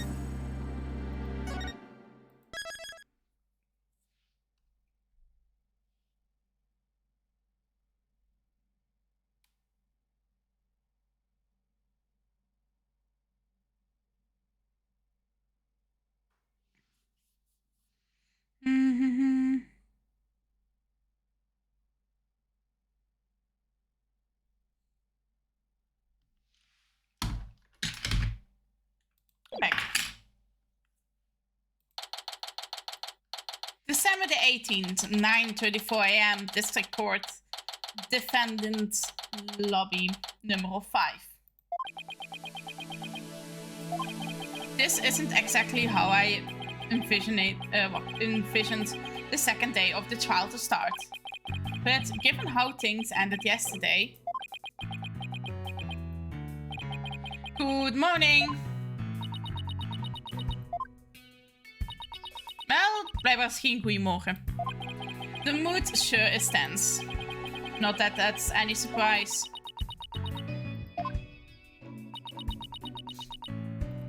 Oh, hey! Did you read the papers this morning, boss? Huh? The paper? It came out of left field. You didn't read it? Then you don't know the big news. Somebody spotted an abominable snowman way up in the mountains. Tell me you know the difference between a paper and a tabloid, Tina. It might show up in the forest where you live, Junie. So you better watch out, okay? Ik ben allemaal over Apollo aan het denken. You really should read the story for yourself. I couldn't even begin to do it justice. Justice? Huh? Oh, poor Apollo. And it's all my fault. Tina! Oh, Junie. What was I thinking? I'm so sorry. What we found yesterday was not Apollo's dead body, thank goodness. He's been assaulted by someone with a blow to his head and was lying unconscious. We rushed him to the hospital right away and it looked like he's going to pull through. But it was still quite a shock to stumble into the scene like that. Is Miss Woods all right, Tina? Well, I managed to get her to stop crying. Now she's resting on that sofa over there. I guess she really feels responsible for what happened to Apollo. Poor Junie. She believes that the reason Apollo was attacked is because he was helping her look for something in that courtroom. Oh, guess I can see why she would think that. By the way, how are you doing? Oh, who, me? Yeah, you. I know you're concerned about Mrs. Wood, but are you alright? Me? I'm doing just fine, boss. I mean, yeah, I was a huge shock, but I'm alright. People who have studied analytic psychology are great at times like this. After all, they have learned how to control their own emotions too. Somehow, I don't think it's as easy as they make it sound. But here's no denying, she is a real trooper. Apollo doesn't remember a thing, does he? Yeah, he can't recall anything from the time right before he was assaulted. Nothing about what he was doing in courtroom number 4, or who assaulted him. The doctor said it's probably due to that hit he took on his head. Assaulted in a court of law and losing your memory at that. I know how that feels. But how in the world would do such a thing? Huh, Mr. Wright? Just wait till I get my hands on that coward who hurt our Apollo. Now, Athena. I thought you said you were in control of your emotions. Let's just focus on helping Miss Woods, okay? But I admit, I'm just as upset as you. Oh, okay, boss. You're right. Apollo's assailant can wait until after we clear Junie's name. That's the spirit. Now, let's see. I would better check the court records one more time before we start the trial. If memory serves, When I have more than 6 pieces of evidence, I should be able to switch pages with... Oké. Of ik gewoon met de pagina buttons hier. 1, 2, 3. Dus 5. Oké. To Mr. Wright. I'm ready whenever you are. Alright. Let's get ready to rumble. You bet. Okay, new core day. With everything that happened with Apollo, I didn't have time for a proper investigation. I can't let that stop me, though. I have to get this right for Miss Wood's sake, and Apollo's too.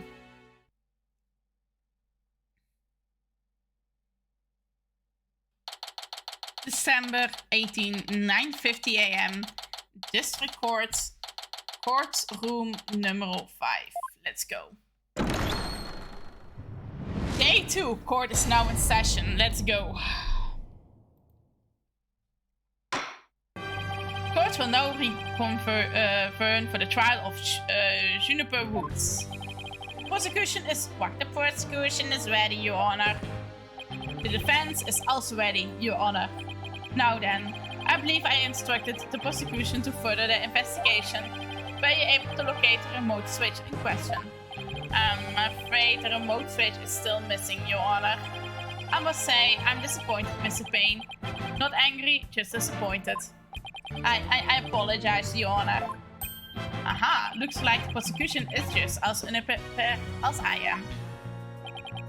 There is a separate matter, however, that I would like to bring up during this trial. A separate matter, you say? And what might that be? I assumed you are aware that another incident occurred during yesterday's trial. I'm speaking, of course, of the assault of Mr. Justice in the ruins of courtroom number 4.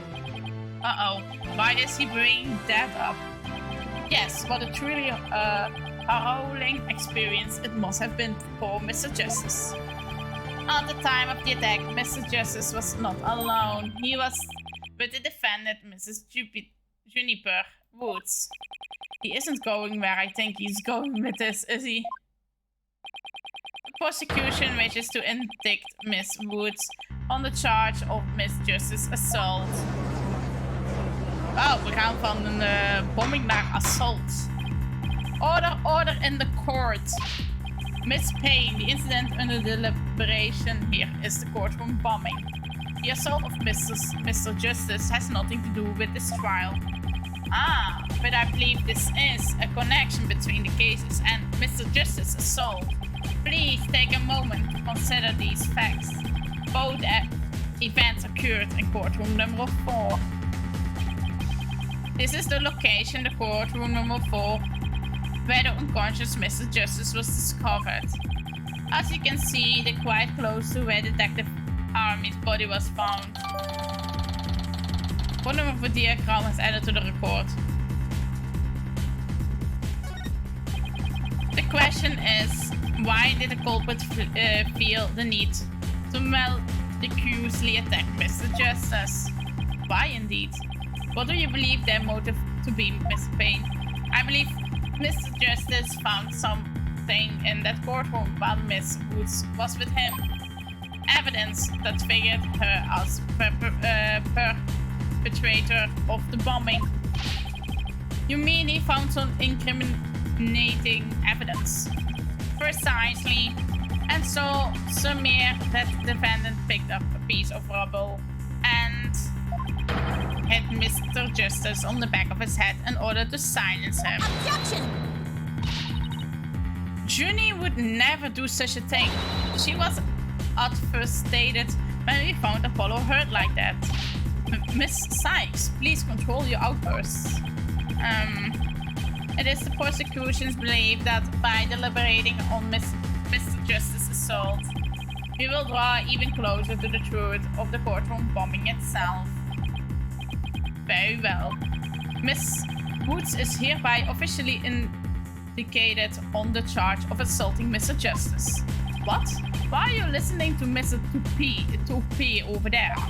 Also, considering our conversation yesterday, I think Apollo might have figured something out. Wonder what it was. He told me I'm going to look for evidence to clear your name, Juniper. Maybe the two incidents really are related after all. I would like to start by hearing from the defendant herself. Very well, bailiff, please bring Miss Woods to the witness stand. Daar gaan we weer. Testimony, klaar. Ready, let's go. Oh, ze is weer bang. I am so sorry. I can't seem to stop. Miss Woods? Guess she's still really upset about Apollo. Miss Woods, you went to the ruins of courtroom number 4 with Justice. What? Miss Woods, you went to the ruins of courtroom number 4 with Mr. Justice, didn't you? Yes, I did. Good, good. If you would then please testify about what happened to that court. Ik heb echt alleen voor hem een voice. En voor de rest heb ik niemand. Heb ik gewoon mijn eigen voice. Maar die is echt grappig gewoon. Ik vind het gewoon leuk om hem gewoon belachelijk te maken. Alone with Apollo. During the trial yesterday, I was overcome by the fit of coughing. Apollo stayed with me and we went to the courtroom rooms together. But then I was called back to the courtroom to give testimony. Apollo insisted on staying behind in courtroom number 4. I swear I didn't attack Apollo. Why would I ever hurt such a kind person? So, Mr. Justice stayed by your side while you were feeling unwell. What an admirable young man. I thought his loud voice was his only outstanding feature. He may look like a little imp at times, but Apollo can be really nice too. I hope she didn't hurt her with backhanding that one out. But one has to wonder, why did Mr. Justice stay behind in the rooms? I think Apollo might have figured something out. Something? What kind of something? Something to do with the courtroom bombing. Kind of something, I think. Oh no, uh-oh. New evidence for the case, was it? That's a very big kind of something indeed. Girl, je zet jezelf een beetje in de problemen te werken. I believe so. He mentioned looking for some evidence when I was called away. Objection! Just as I thought, there is a connection between the two incidents. But the defendant has told a very big lie, Your Honor. What lie is that? When she learned Mr. Justice would be looking for evidence, she attacked him. She attacked him to give herself the chance to destroy that evidence. No, I never. Objection! Miss Woods repaid Mr. Justice's kindness with violence. We found proof of a full deed there in the courtroom rooms. Oh. What on earth? Do you see it? There is in front of Mr. Justice's right hand. Witness the message he left us. It's witness blood. W-O-O-D-S. Why isn't that? That's right, Your Honor. It says Woods in capital letters. What? I submit that Mr. Justice left us with the name of his attacker before he fainted. Apollo's assault photo added to the record.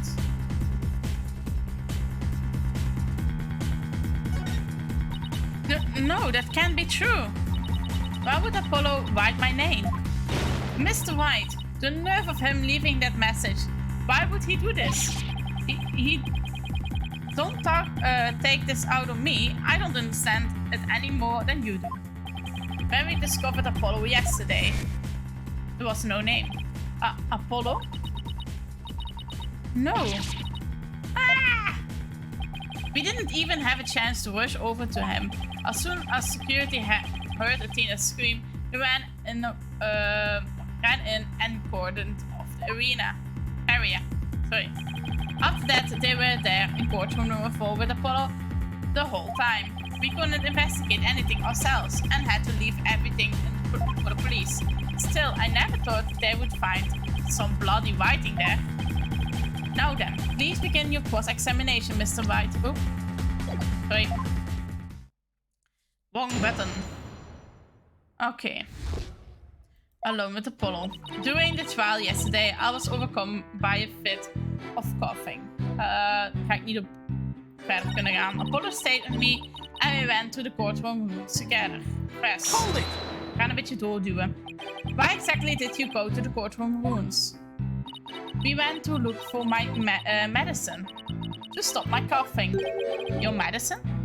Why would your medicine be in courtroom number 4? I dropped it in the heat of the moment. Bum Riley. He was keeping my medicine safe for me. He has a little compartment that I can put things in, you see. A funny phantom has the same type of pocket. That's why the bomb was inserted. I had to put my medicine for my coughing fits inside Bum Riley. When I told Apollo about it, he said he would help me go look for him. There was so much rubble in there. I was worried, but there was no rubble or anything in front of the witness stand. So when we got inside, Apollo went straight there and started looking for my Riley in the area. It was so nice of him to do that for me in spite of all the injuries. Apollo is so strong and kind, just like the trees of the forest. Aww, cute. The way she makes him sound, you would think Apollo was some kind of ancient god. Oh wait. So that's why you went to the rooms. I see. That seems quite an important fact. Please add it to your testimony, Miss Woods. Okay. Apollo started looking for Bum Riley near the witness stand. Where there was no rubble. Oké, was hij daar ook aan het staan of niet? Details. Witness stand is hier. Dus... present. Objection! So he started his search with the witness stands, you say? That's right. I guess maybe he wanted to start from the furthest point in the room. He was being a brave and strong. But that's odd. Under the circumstances, he shouldn't have been capable of that. But he was. He is... and he still is. He might not look it, but he really is brave and kind too. No, that's not the part I'm finding fault with. Someone has a crush on Apollo. What you are claiming is something that no one should have been able to do. But I should think that anyone can be brave and kind if they want to be, Mr. Wright. True, anyone can be brave and kind, but if you would please take a look at this diagram. The courtroom in the state. How was it possible to walk up to the witness stand? Oh ja, de witness stand is helemaal crushed. Is helemaal geblokkeerd door dit ding. Oh. I see your point. Rubber blocks off the access to the area around the witness stand. Does such a tiny consistency even matter? Perhaps the witness is simply misremembering it. Yuck. Great, now I'm not sure it matters. A real man doesn't make mountains out of molehills, you know. But that's besides what Mr. Wright does best. I call slander, your honor. So, was it really impossible to approach the witness stand? I have to say, it's a bit hard to tell with an accuracy from just this diagram. Mr. Payne, do you have any other photos of the crime scene? Let me see, your honor. Ah, yes, I have one more. Oh, what is the thingy?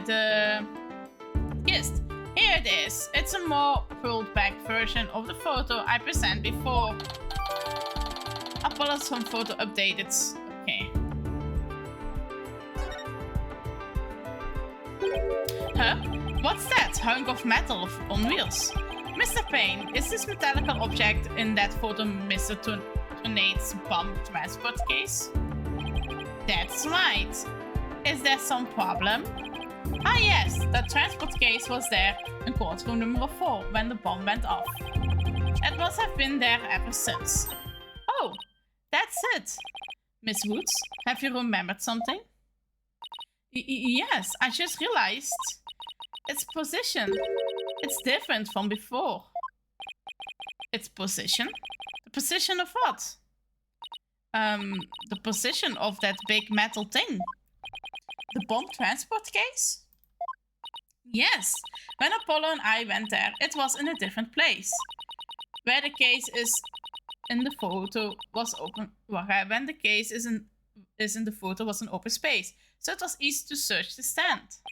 I see. So where was the transport case when you and Mr. Justice saw it? As I recall, I think it was more to the right. To the right?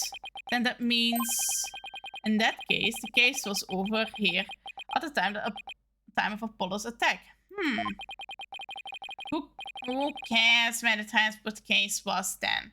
What difference does it make? It was nothing at all to do with Objection!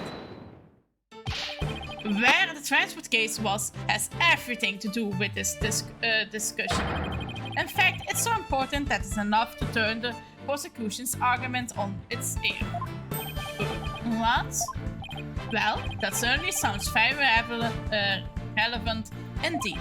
And you sound as though you know where the case was at the time of the attack. Yes, Your Honor.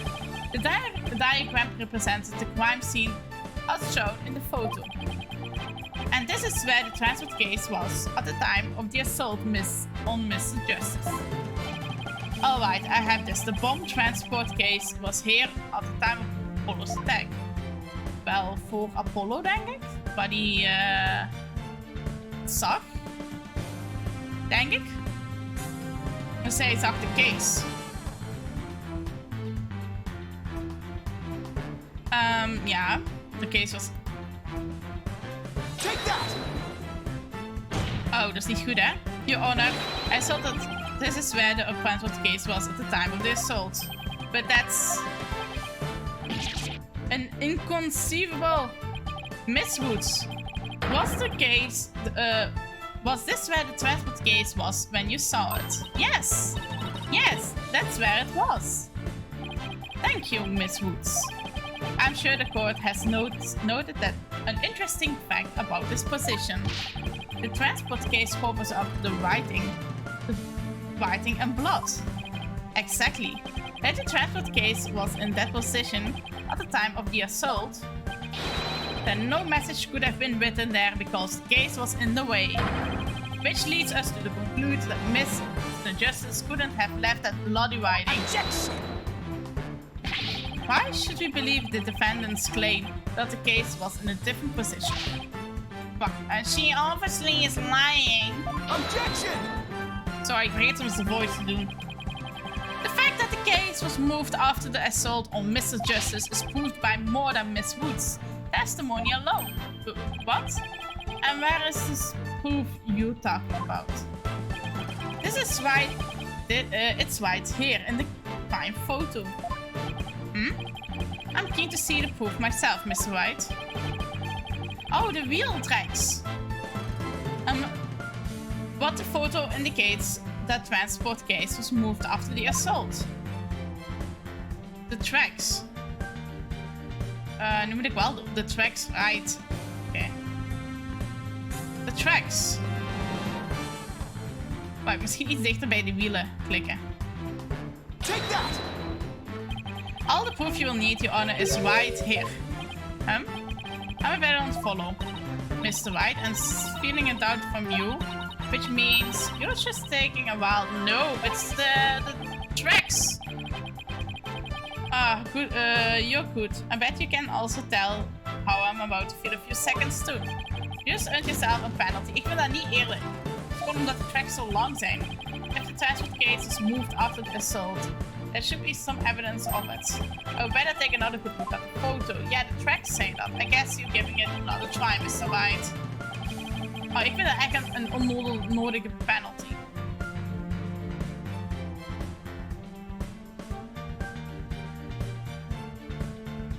Oh, the bandage. The bandage is over. Take that! Please take a look at the marking that ruins over Mr. Justice's bandage here. I see it, but what of it? This mark was made by one of the by the casters from the transport case carrying the bomb. As the case was moved, it ran over his bandages. In other words, the transport case was originally to be right of Mr. Justice. Then, after Mr. Justice was assaulted, the transport case was moved. What? Just as Miss Wu said, The case was covering the writing at the time of the assault. Therefore, it was impossible for Mr. Justice to have left that message in blood. No! You did it, boss. It was a real nail biter, but you pulled it off. Yep, that should bring down the prosecution's claim like a house of cards. Order in the court. Mr. Wright, that was a very clever deduction. Oh, it was nothing, Your Honor. Nothing but pure genius. Take that. Boss, I'm sensing a definite smirk and braggy vibe coming off of you. I have just one question, Mr. White. Yes, Your Honor. If Mr. Justice didn't leave the message in blood, then who did? Huh? What? Oh. Well... Looks like I should have taken that train of thought through to the last station. Well, I have heard a lot about this. So, this is Mr. Wright's famous bluffing technique. Is it? Ah, this feeling. It brings back memories of the old days. Back when you carved out a name for yourself by bluffing your way through thick and thin. Gee, Mr. Wright, the judge kind of makes you sound no better than a two-bit conman. You made your argument with such confidence, Mr. Wright. Now I would like to hear your answer with just as much confidence. Hey, until the judge asked the question, you didn't catch on either, Buster. What now, boss? I hope you didn't bluff your way into a corner. Think, Phoenix, think. There must be a way through this. I have to dig my way through the truth somehow. How could have written that message in blood? The culprit. If Apollo didn't leave the bloody writing, maybe it was Apollo's attacker who wrote it and made it look like Apollo did it. That seems like the most responsible explanation. But wait a minute, I just realized something, boss. What is it? Look at the amount of blood on the photo. It doesn't look like Apollo bled very much. I wonder if it's even possible to write out wounds with just this much. Hey, you're right. Good thing Apollo didn't lose that much blood. That might be a factor in why he survived the assault. And since there was so little blood, that pretty much rules out his attacker, huh? I guess so, but if it wasn't his attacker, then who else could have been? Who could have been written that message in the blood? Someone else. If it wasn't Apollo, who could have left the bloody message? Ja, Ted natuurlijk. Ja, Ted. Take that! The person left the bloody writing. And what do you base this claim on? Do I really need to base my claim on something? Boss, of course you do. Don't tell me you don't have anything at all to back up your assertion. Nothing in particular, really. That's a penalty, yeah. That won't do it right, but a penalty will make up for the defenses very nicely. Yuck. So it wasn't Apollo or his attacker. When you think about who was at the crime scene, there's only one other person who it could really be. Oh yeah? Wasn't there another person who shed blood at the crime scene? Oh! If it wasn't Apollo, who could have left the bloody message? It was haar. Haar bloed dan, bedoelen ze of wat? Take that! To be honest, I don't actually have any real proof of this, but I've come this far. There's no turning back now. Besides Apollo, there was one more person who shed blood at this crime scene. A person who shed blood? You don't mean... Oh, but I do. I believe it was Candace's arm who left behind the message in blood. What? What? Detective Arm? Are you sure you know what you're doing here? Not really. Objection! What kind of ridiculous assertion is that? If you had said the attacker left a message to throw people off, I might have been made sense. At first glance, that would seem to be the most reasonable explanation. However, Apollo didn't shed enough blood to write such an extensive message. Ah, I see. Even the photo makes it clear there wasn't enough blood to write all those letters. And Mr. Justin didn't survive. I suppose he didn't bleed very extensively. In that case, but why would Detective Arm write the defendant's name? There's no connection between the two whatsoever. And I didn't even know the lady who was killed. I admit the investigation didn't turn up any connection between the victim and the defendant. They had never even met each other. That's very true. Well then, let's see. Then maybe the intended meaning of the message is not what it appears to be. The intended meaning? Not what it appears to be? Maybe the message was not intended to be Woods. Coming from you, that's quite a bold statement, Mr. Wright. You wish you assert that this bloody writing could have some other meaning? Yes, Your Honor. For something I pulled out of a wormhole, I could turn out to be true, right? Objection! It clearly says Woods, as anyone can plainly see. What other meaning could it possibly have? Objection! But Camden's arm was a detective. Maybe Woods only meant something to the police. Like a police scanner code, for example. I didn't think of that. You may have tricked His Honor, but you will never get the best of me. I have a thing for studying on the weekends, as you may have already guessed. And there's no such radio code as Woods in this state, dear Mr. Wright. Is that a fact? Don't look at me. I know as much as you do about police codes. Ik weet ook niks van policecodes, dus ik kan er ook niet over helpen. Enough of this, I was quite taken with the defense's new theory. But if I can't sustain it with anything, then I must end things here. No, please wait, Your Honor. Very well, but before we discuss this theory any further, I demand a plausible explanation. So, Mr. Wright, what is the true meaning of the bloody writing? Well, I believe it's... And no stalling. If you can't come up with an answer quickly, I will declare this discussion officially over. I'm in trouble now. What other meaning could it have besides the obvious one? Maybe it means something in another language, or maybe it's a code. Think, Phoenix. You can do this. Which piece of evidence will tell us what the word Woods means? Oké. Wat hebben we hier allemaal staan? Ik wou niet dubbelklikken, maar oké.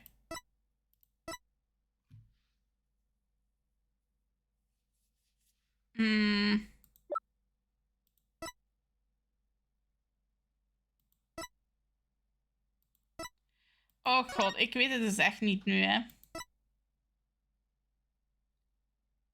Hier is nog iets achter. Is het ondersteboven of zo?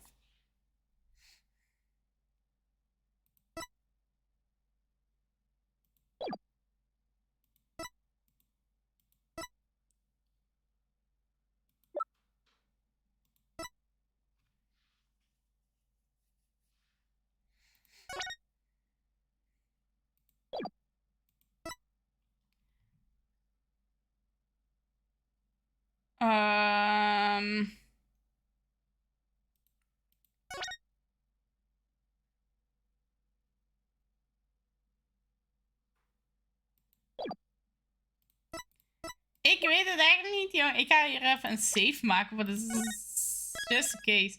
Which one will tell us what the word Woods means?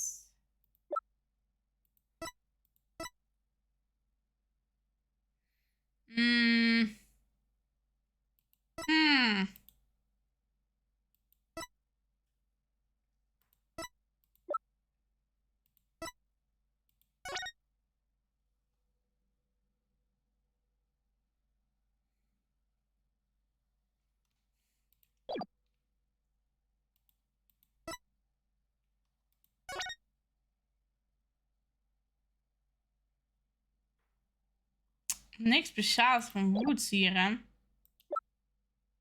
Oh, damn it. Ik weet het echt niet. Dit gaat weer een penalty worden, hè, jongens.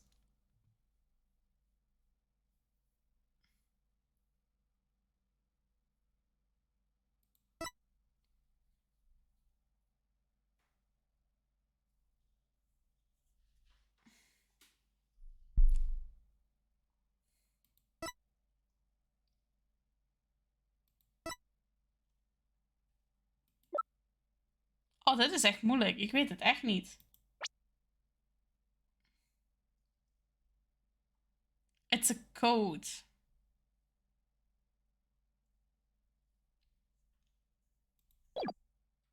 Code voor wat?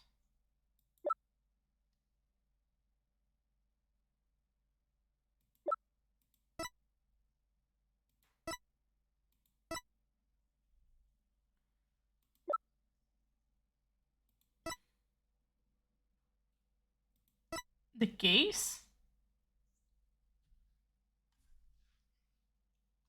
I don't know. Ik ben echt in de war. Als er mensen zijn die weten wat ideeën hebben, go for it.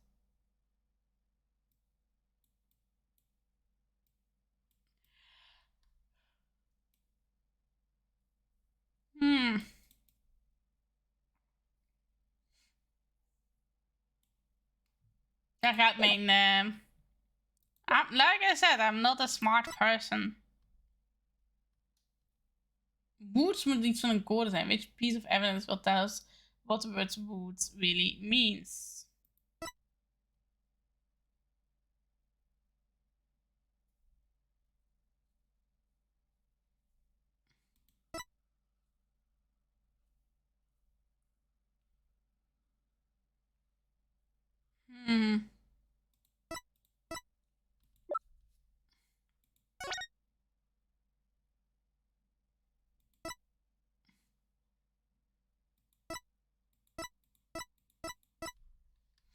I don't know.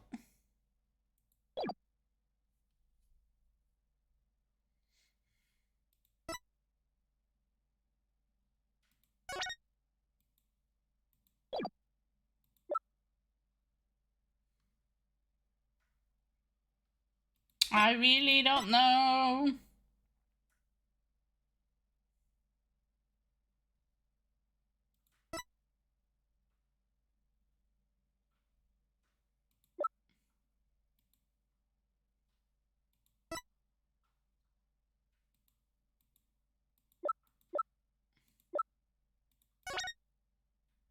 I really don't know. Ik zie er ook geen tijden, geen datum in, geen letters in. Ja, OO kan wel OO zijn, maar wat kan de rest dan zijn?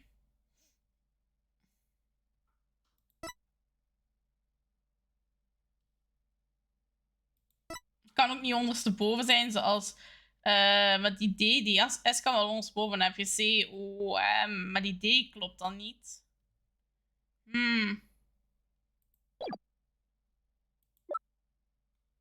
wil niet nog een penalty. Ik heb nu al veel penalty, vind ik. En de eerste penalty vond ik eigenlijk niet eens kunnen. Dat was zo de penalty voor niet de juiste plaats die wielspoor. Maar de wielspoor had ik wel juist deels.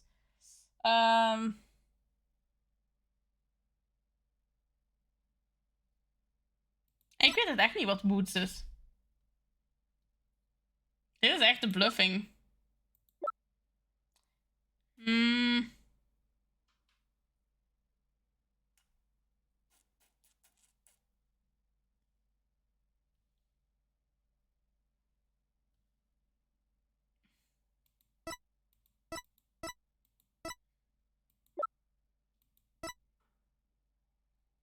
Waarom kan ik nu niet consult doen?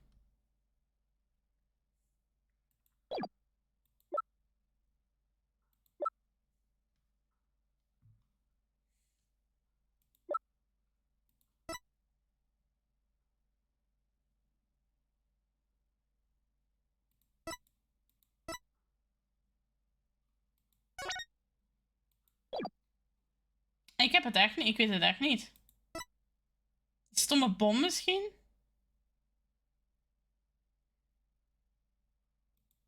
Of the tail.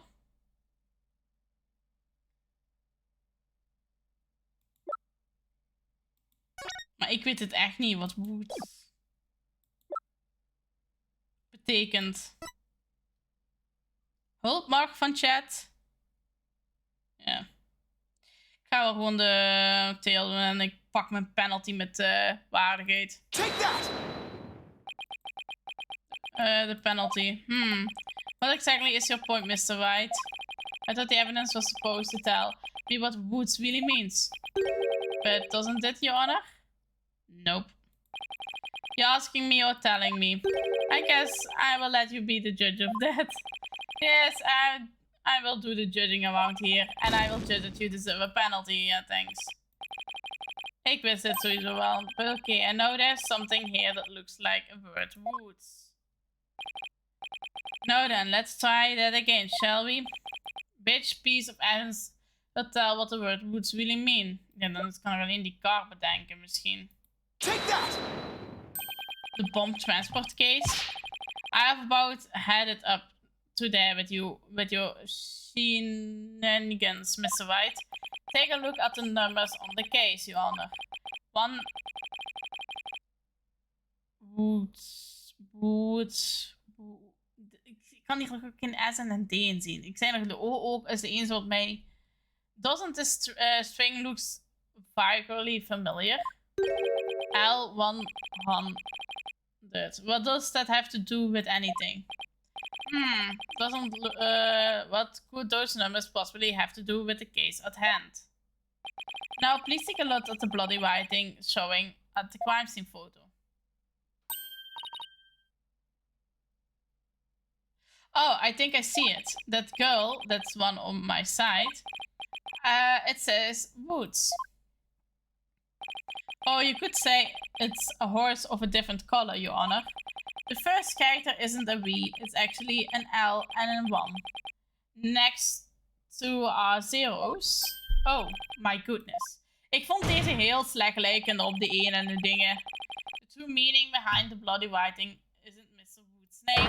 It's the number engraved on this bomb transport case. What are you talking about? The next part doesn't make any sense. The next number is a 1. But the bloody writing says D. Objection! Ja, echt hè. But the number on the case and the bloody writing can be made to match up quite easily. This is how the number on the transport case can be made to match the bloody writing.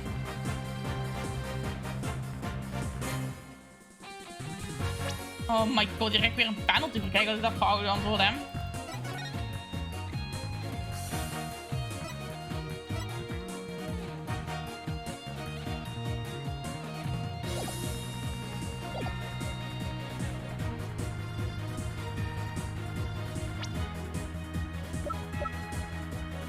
Ja, dat weet ik dus ook niet.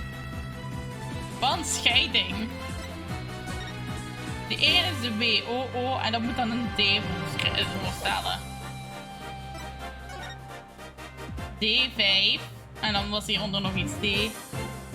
Moet een 1 voorstellen. En dan een sweep toe te voegen. L, maar hier zie ik ook geen 1 in. Hè. L1 misschien.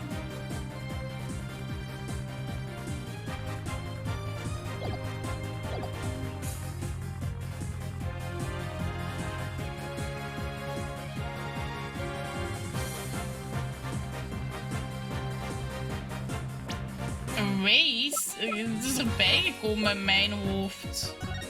Er zit een 5 en het is erbij gekomen. Dat vind ik wel... Ik heb in mijn hoofd echt zo andere dingen dan dat ding heeft. En dat is die S in mijn hoofd. En dat was nog gewoon bloed en lang. Ik me herinner. Zie, hier is nog wel bloed. Dat zal die R wel zijn dan. Dat zal die 5 zijn, maar dat moet dan die 1 zijn. Hoe kun je mij hier toevoegen om backwards anders te lezen?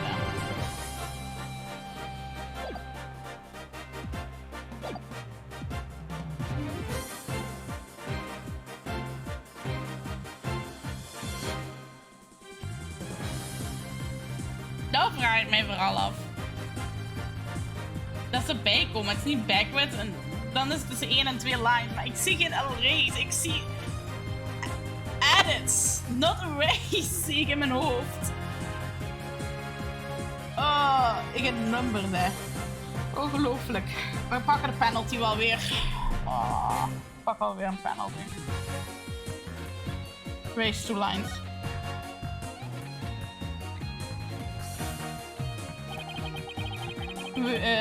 Please rearrange the third downward stroke of the V and the curved part of the D.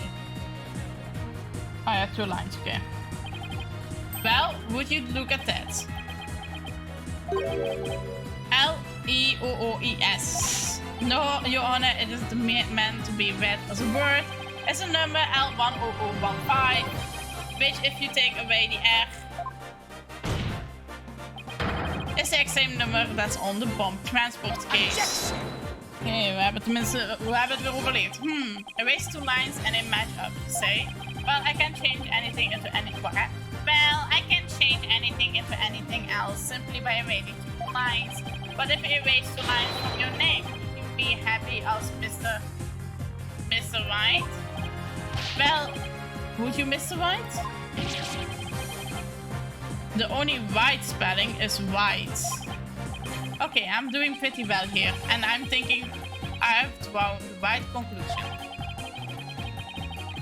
Detective Army really messaged us its bomb transport case number. Your Honor, the 2 lines were added by the real culprit to intentionally mislead people. What? The original message Detective Arm left behind was the transport case number, but whoever assaulted Apollo changed the message. If you're right, boss, then what do you suppose Detective Arm was trying to tell us? Good question. What does this number represent? Do you see this number here? That is my identification number. Candice Arm lost her life in the courtroom bombing. Her dying message could only have had one purpose. No. To tell us the name of the one responsible for the bombing. Well, don't keep us in suspense, Mr. Wright. Tell us who she was telling the name. The culprit that the victim was trying to identify is none other than... that. Take that!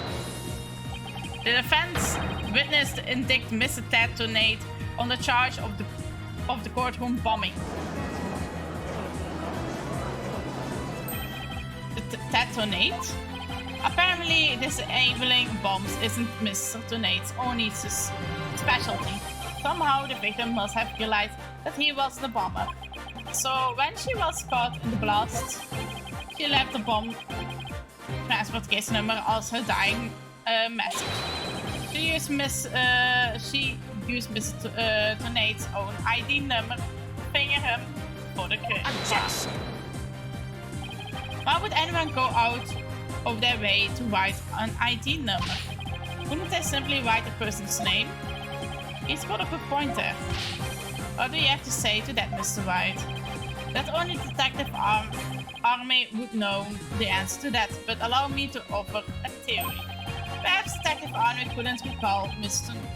Tonate's name in the heat of the moment. As I recall, this was the first meeting between the two.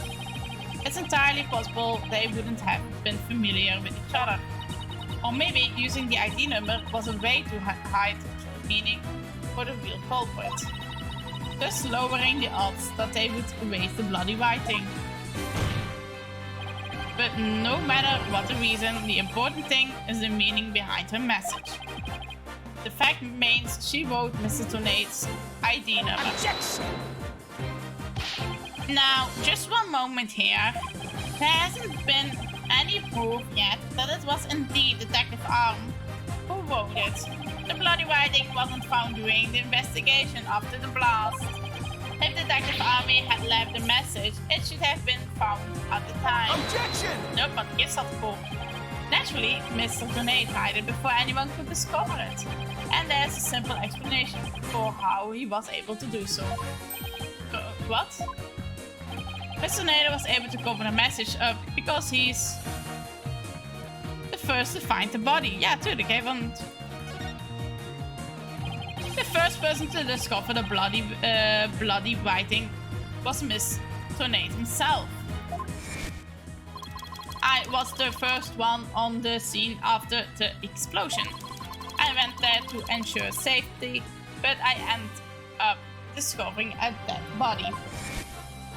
When Mr. Tornade saw what the victim had within his ID number, he used the bomb transport case to cover up the bloody writing as a stopgap measure. So that's why the message and blood was under the transport case. He didn't have enough time to try and scrub away the writing.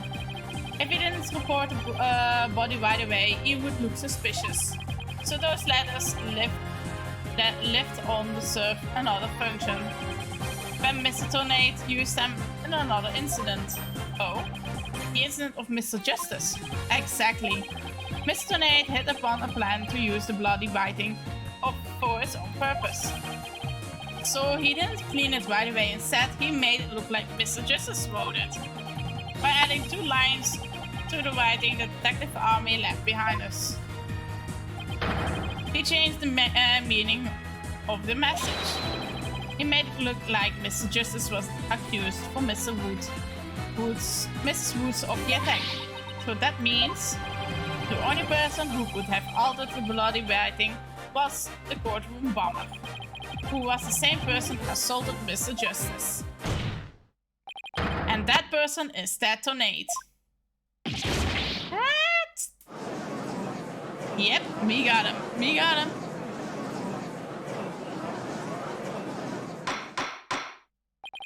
Order in the court. Order, I say. I look like we will have to hear from the bomb specialist himself. Mr. Payne, please have Mr. Tornade take the witness stand. Yes, Your Honor. That was great, Mr. Wright. Just doing what I do best, which is flying by the seat of my pants. Dismantling the case is yours. Do you think you can handle it? I look forward to seeing you try.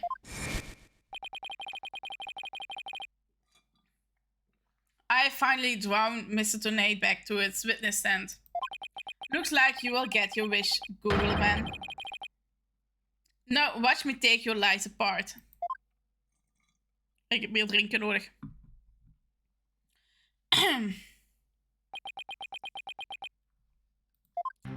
Mr. Tornade, I'm afraid we have a few more questions for you. Ik ga even een kleine drinkbreak houden. In de zin van, ik ga drinkje bijhalen. Break. Zeker wat water. Ik ga wat waterflesjes bijhalen. Dus ik ben even een kleine bierbak voor waterflesjes. En dan gaan we verder.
Oké, I'm back.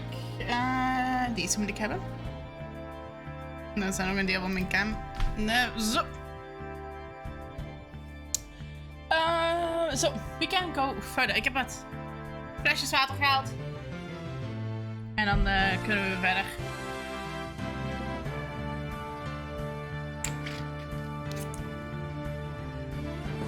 Okay, we have a few more questions. I understand the situation, Your Honor. I was keeping a close eye on the proceeding from the gallery. Your allegations are all laughable. Objection! I wouldn't be laughing if I were you, Mr. Tornade. The message in blood matched your ID number. The same ID number that was there on the bomb transport case. Such a far-fetched theory. No better than a tangled ball of wires. I haven't them untangled. Well, I haven't them untangled for you in no time at all. You were the first person on the scene after Detective Arm left the message in blood. You were the only one who could have hidden the writing and then used it against later. I see Mal too. But then, let me ask you. Do you have any proof that Detective Arm wrote that message? That's a very good question. Well, do you, Mr. Wright? The best way to prove that Detective Arm wrote that message is to analyze the DNA. Your Honor, I request that the DNA test be performed on the blood itself. Once we know who it is, it will be obvious as to who wrote the message. Very well. Bailiff, please put up a request for a DNA test with the forensics team. Het probleem is, ik moet mijn neus nu ook sluiten. Bij de poetsvrouw is net vandaag geweest en die heeft al mijn zakdoeken, ook mijn kopere zakdoeken die hier aan neerleggen, gewoon weggehaald nu. Dus, that's a problem. Dank u. Yes, Your Honor. It'll be some time before we have the result of the analysts. Till then, I will hear more of the witness. I would like nothing more, Your Honor. I want the court to hear how ridiculous the defense's theory is. Okay. Let's go. I admit I was the first one on the scene after the explosion. But there was no bloody writing there at the time. Anyway, there is no way Detective Iron could have written it. She stuck her head on Rumble and died near the courtroom entrance. She was too far away from where the bloody message was found. So you're saying that the victim's body was nowhere near where the writing was? Precisely. It is as plain as day that she could not have written it. It's true that the body was discovered near the entrance to... Well, it's true that the body was discovered near the entrance to the courtroom. Please have a look at this crime scene photo. As you can see, there is blood on the rubble near the victim's body. She must have died after hitting her head. There. Okay. I see. Alright then, Mr. Wright. You can cross-examine the witness. Do you have what it takes to take my infallible testimony apart? Ja, kun je niet met je voice praten zodat Tina kan horen wat je hart zegt?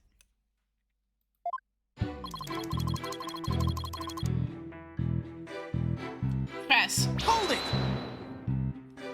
Why were you the first person at the scene? To secure the area. It is regulation for a bomb disposal specialist to enter first. In other words, you had the opportunity to alter the blood writing then, didn't you? Well, Objection! Mr. Wright, please don't interrupt. Mr. Tornade is all about to give testimony that will show you how wrong your reasoning is. Damn, I think he was just about to say something interesting too. When I went in and saw the aftermatch, well, it was quite the disaster. But there was no bloody writing there at the time. Hold it! You were able to tell this even with those goggles on? With these goggles, there's no... Well, with these goggles, there is no way I could have missed something like that. I can see quite well with them. In fact, I can see everything. Every hair on your spiky head. Oh, you have a few grays, Mr. Wright. What? Oh, Mr. Wright, you're always working so hard, keeping our office together. Wait a minute, I don't have any gray hairs. Just kidding. Objection! I object to the witness attempt to prematurely giving me gray hairs. Mr. Tornade, this court frowns upon untoward comments on a person's hair, or lack therefore. And sensing a great sorrow coming from the judge. My apologies, Your Honor. May I please continue my testimony? Anyway, there is no way Detective Aim could have written it. Press. Hold it! If she didn't write it, then who do you propose it? Mr. Justice, of course. But before dying, he wrote the name of his attacker, Juniper Woods. A final message from your poor subordinate. Oh, Mr. Justice, I'm starting to get all misty-eyed. Apollo is not dead, folks. So, can you be so sure it wasn't Detective Arm who wrote the message? It is very simple. She had struck her head on the rumble and died near the courtroom entrance. Wacht eens even, hoe is zij doodgegaan? Cause of that trauma to the back of the head caused by a back flat object. This is a sharp object. Or is it flat? Hold it! Do you imagine she was thrown back by the force of the blast? A bomb can inflict damage not only from the explosion itself, but also substantial secondary damage from the blast wind. Heeft wasting points. Hey Colija, how you doing? How you doing, Colija? Let me give you a shout out and welcome hey Phoenix Wright, the other Phoenix Wright, because Games is playing Trilogy and I'm playing Dual Destinies. Colija, here's a little shout out for you. And thank you to waste some points. But also sustainably secondary damage from the blast wind. Detective Arm unfortunately hit her head on some rubble. Detective Arm unfortunately hit her head on some rubble. No problem, Colija. How you doing? How is your? I think it's noon or morning going on. How's your day going? It said in her autopsy report as well, cause of that trauma to the back of the head. Ah, the autopsy report. I would better take another look at that. Now, do you see Detective Arm could not have written the message? The reason for that being... Okay, morning here. Hope you're all well. I'm doing great. I'm having a day off of work. So I'm having a streaming day. The only sad part is it was on a Friday the day off, so I couldn't stream in my morning. Because then Friday there's someone here always. And then I could not stream in the morning, only in the afternoon. So I started this afternoon with this game. And we're still in the first case. I was solving a bombing. And it's really fun. Okay, let's see. This is sharp. I think this is sharp, right? So I'm gonna present the autopsy report, and I hope, because I already lost a lot of life stuff. Objection! I did the right choice. You are a terrible liar, Mr. Nate. Take a look at this autopsy. specifically the part about Detective Army's head injury. Cause of death, trauma to the back of the head caused by impact with a flat object. Yes, what about it? Now take a good look at the bloody piece of rubble. It's sharp and pointed. Hey, you're right, boss. It is pointy. It's just like your hair. Easy, Athena. That's odd, isn't it? What could be the meaning of this contradiction? I believe it means the victim did not hit her head on this piece of rubble. The blood stain you see is just another fabrication. I suppose it is mislead us to think into thinking the victim died near the courtroom entrance. Ooh. Are you claiming the culprit moved the victim's body? Okay, I really need to blow my nose. But like I said, the cleaning lady was today here, like every Friday, and she took away all my clean tissues in front of me on my desk. She took them away, so I really need to get the tissues really quick. So be right back. Really, really quick, be right back, just to get some tissues.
Okay, I'm back and have some clean tissues with me.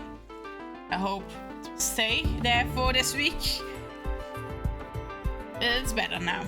Okay, are you claiming the culprit moved the victim's body? That's exactly what I'm claiming. The victim here hit her head at some other location, most likely on the floor or some other flat surface. And this location was somewhere near where the bloody writing was found. In that case, she definitely could have written the message. Your Honor, I have the results of the bloodstain analyst. Ah, very good timing. Let's take a look. According to the report, the message was written in Detective's arm's blood. And as the defense claimed, only the parts of the message that were added afterwards were written in Mr. Justice's blood. It would appear that the defense assertion is correct after all. We gaan ervoor, jongens. Yes, you did it. You were right, boss. Now I have to dive it home. I will have to take a good look at the bloody writing analyst later. Mr. Tornade, it is now apparent that you have told several lies to this court. I hope you have some sort of explanation for yourself. Fine, I will confess. You will? But then, why are you so calm? This time I will tell the truth. Next testimony, let's go. The truth.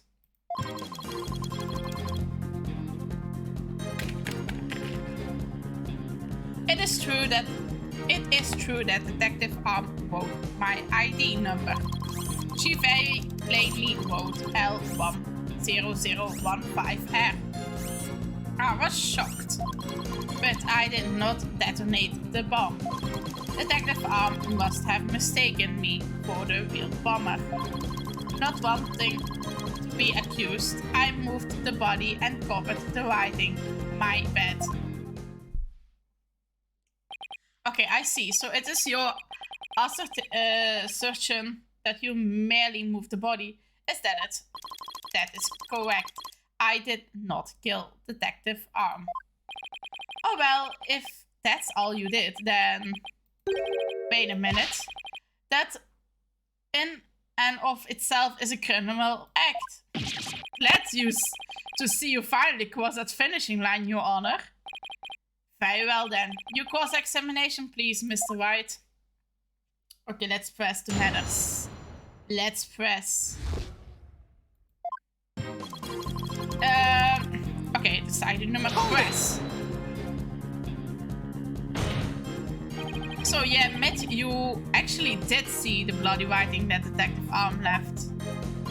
My bad. I should have said from the outset. And you are sure it was your ID number? I am sure. It was definitely my ID number. No, that number was assigned exclusively to me by the police department. The number is assigned to my goggles as well. So those funky things were provided by the police department. Although these are special goggles, customized by my personally. Speaking of personalizing, these sunglasses of mine were custom made as well. They were specially created to be particularly dark and shiny. Speaking of special, my gravel is made of mahogany and was custom made as well. It was specially created to make a particular loud and resounding sound. Wish I had something to brag about. Be all of that as it may, I just want to reconfirm you saw the bloody writing clearly, and that it was your ID number. That is correct. My ID number was written in blood on the floor. Okay. She very plainly wrote, okay. Press. Hold it! L10015. And it was written after the bomb went off in the courtroom? Correct. I didn't know why she would write it, so that sent me into a panic. Sounds like you were in quite a tizzy. If I were in his shoes, I guess I would have psyched me out too. I can't imagine coming across a message "Sykes" written in blood. If I saw gasp and pain written in blood, I would certainly make me gasp. Rest assured, Mr. Tornade, I understand how you must have felt. So you discovered your ID number written in blood at the scene, and that is right. I saw it with my own eyes. It very clearly said L10015R. But I did not detonate the bomb. Press. Hold it! Didn't you? The victim may have had special knowledge of who the bomber was. I had no idea what thoughts Detective Arm may have had inside her head. It is not like I ever dismantled her mind to check. Mr. Wright, if you have suspicions about the witness, let's see your proof. Evidence is everything in a court of law. Even school children know that. How many years have you been a defense attorney now? Give me some slack, will you? Do not feel bad, boss. You just got the attorney's badge back, after all. In that sense, you are still more of a beginner than I am. I suppose I should be thankful you're not a licensed psychologist. Mr. Tornade, please continue with your testimony. With pleasure, my ID number was left at the scene, but... The Detective R must have mistaken me for the real bomber. Press. Hold it! By mistaken, do you mean you had nothing to do with the explosion? That is correct. That is why I was so shocked when I saw my ID number. The victim may have suspected Mr. Tornado for no reason other than the fact that, as the bomb specialist, he was in charge of the bomb. In other words, a false accusation. It's vocational discrimination, I say. I don't support discrimination of any kind. Well spoken, Your Honor. If the victim had been found to be killed with a gravel, Mr. Blue Suit over there probably would have been the crime on you. He would? Well, that just wouldn't do. Mr. Wright, if you dare try to pin anything on me, I'll find you in contempt of court. But I've never even tried to harm a hair on a strand on your bear, Your Honor. Well said, Mr. Payne, because I am so closely associated with bombs. I was afraid I would be prosecuted if anyone saw the bloody writing. Not wanting to be accused, I moved the blood. But the body covered the writings, my bad first. Hold it! You didn't think to clear away the bloody writing? I didn't have time. By the time I found the message, the blood was already dry. The police were waiting just outside for me to secure the room, and I still had to move the body. I was in panic. With no time to spare, I temporarily covered the writing with my case. Did you think the police would find it during the investigation? Regulations stipulates only specialists may touch transport cases. Because of the danger, you see. I thought I would clean up the writing once they were finished. My bad. My bad. Does he really think that will just magically smooth everything over? This guy is something else. And I don't believe Detective Arm's dying message was just some mistake. He won't wiggle out of this easily. What did Mr. Tornay see when he first discovered the bloody writing? There has to be a contradiction hidden in the testimony somewhere. Oké. Er zijn geen extra dingetjes gekomen, maar ik moet eens even kijken wat we hebben.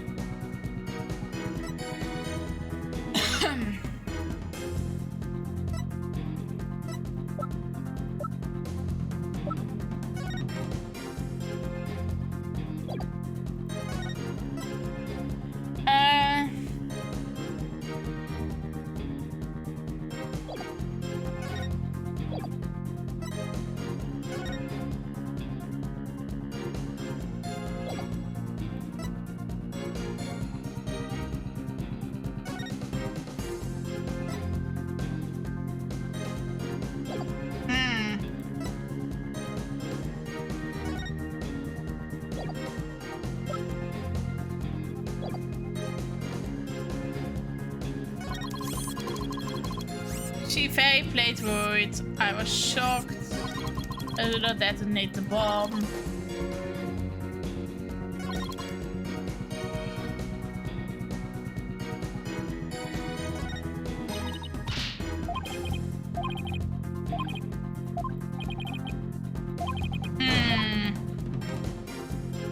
Waar is de council knop? I need the council.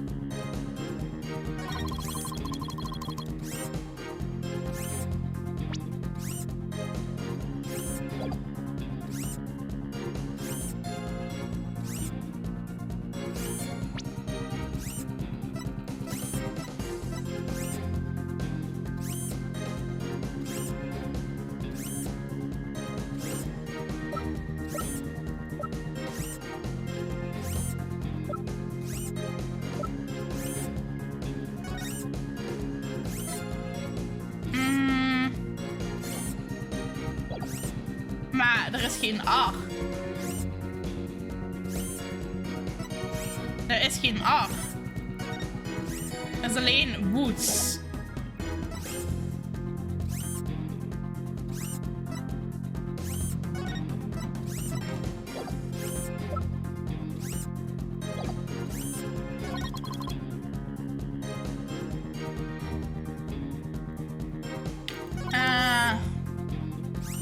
Dit klopt niet. Er is geen R. Dit gaat sowieso penalty. Do I need to present this one or this one? Because both have woods. I think this one, right? Objection! Okay, I got the right one. I just want to make it double sure that was L10015R. Is really what you said, so writing in blood. Yes, it very clearly said L10015R. But that's odd, because that's not what I see. Objection! What on earth are you babbling on about now? Why on earth wasn't it you who claimed that the bloody writing was his ID number in the first place? Take a good look at this photo in the bloody writing analyst. Now tell me, what does it really say? L10015R? Oh, eep. Something is missing, isn't it? And that something is the final R. What is the meaning of this, Mr. Tornade? Uh-oh, oh, right, now I remember, there was no R on the end. It was just a slip of the finger, my bad. Come back. My beautiful contraction. Mr. Wright, I'm not so sure it was just a simple slip of the finger. You have something for me, Athena? I sense that he's extremely agitated, almost panicked. Wel, meer dat hij een beetje een panieker is. I don't see he's in a panicking state. I mean, look at him. He is the calm himself. Look how calm he is. I don't think he's panicking. Well, Mr. White, it appears it was nothing more than a mere mistake. I don't know. Did he really just make a typo? What about that R? Did Mr. Tornade really see it? He actually saw it. He actually saw it. Because if you go look in this picture, there is some blood over there. He actually saw it. Maybe Mr. One really did see the R, but there's no R anywhere in the bloody writing. What's going on here? Huh? Now that I take another good look at the photo, I think maybe that's it. What is it now, Mr. White? Are you trying to imitate Apollo and his cords of steel? I've got it. So that's what happened. A slip of the finger. Is that really all it was? Because I don't think so. I propose that Mr. Tornade really did see the letter R. But the photo clearly shows that there is no R. No, Your Honor, actually, just the opposite is true.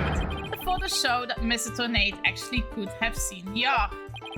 If you're going to make that claim, then you better be able to point out what you mean. What part of the photo shows that Mr. Tornade could have seen the R?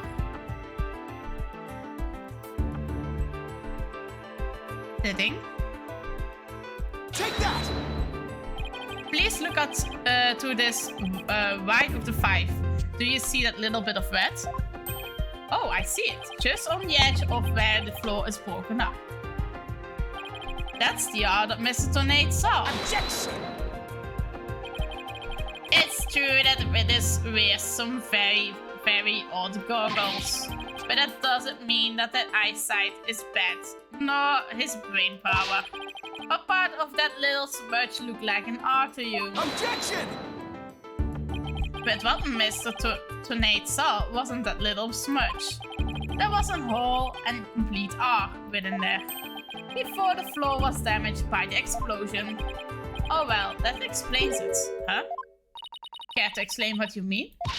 Because you just proposed that everything happened in the exact opposite order. Yep, because that's the way it really went down. The timing of when the R was written turns everything about the scene the cars around. Now then, if the floor was damaged by the explosion, then when was the message read before the explosion? With the bloody message running off the edge of the damaged floor like that. We can only conclude that it was written before the explosion. But that's ridiculous. If that were true, it overturns your own premises. That's right. It does. In fact, it turns everything upside down. The victim was not killed by the explosion in the courtroom. She was killed before the explosion ever occurred.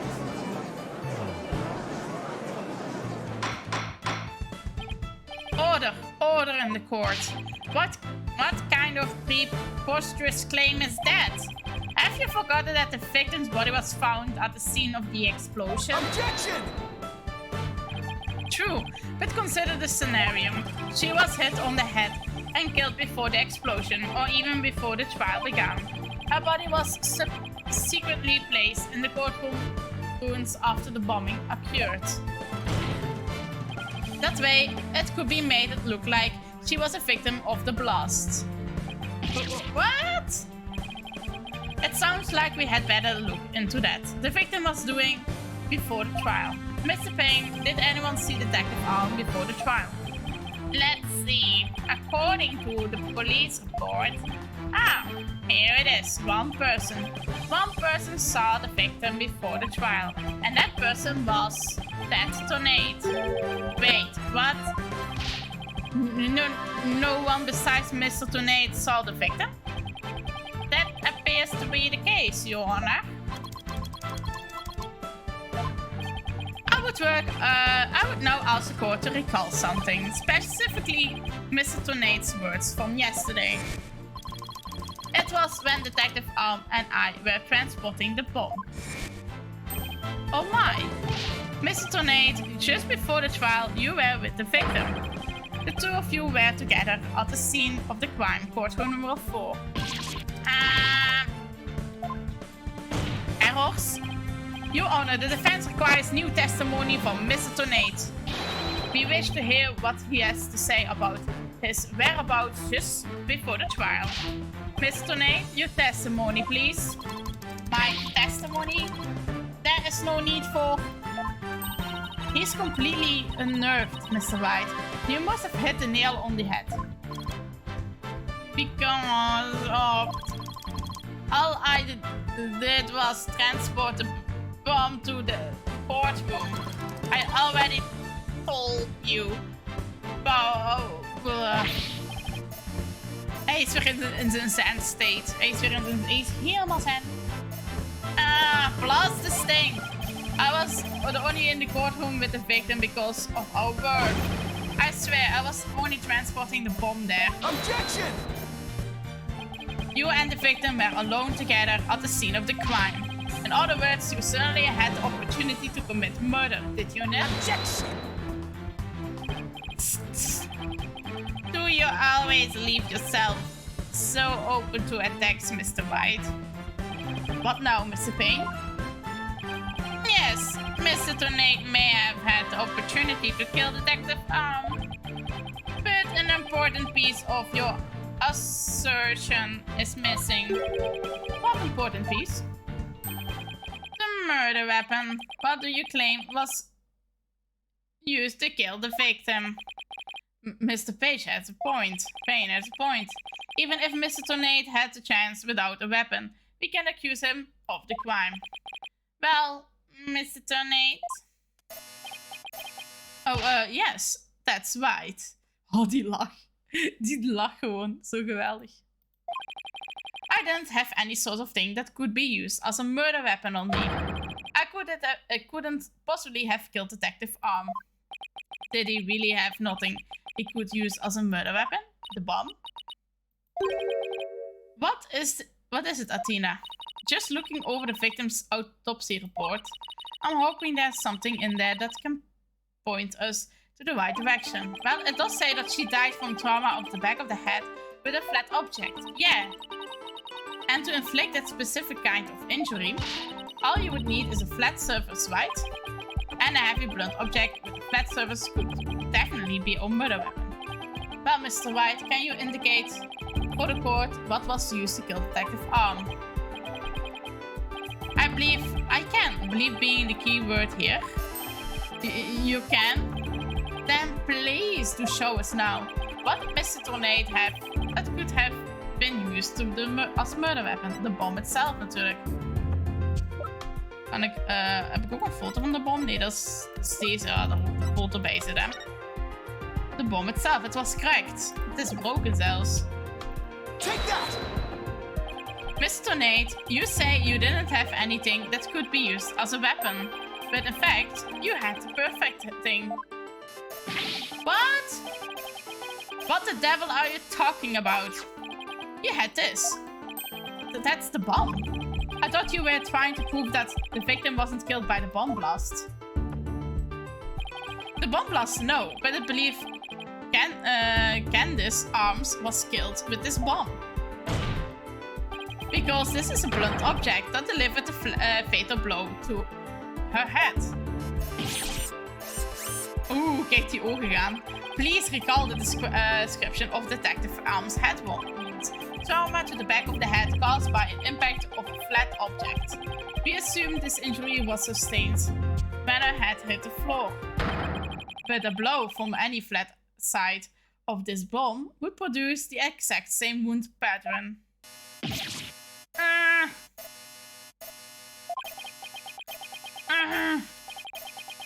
Oh, he's going for it.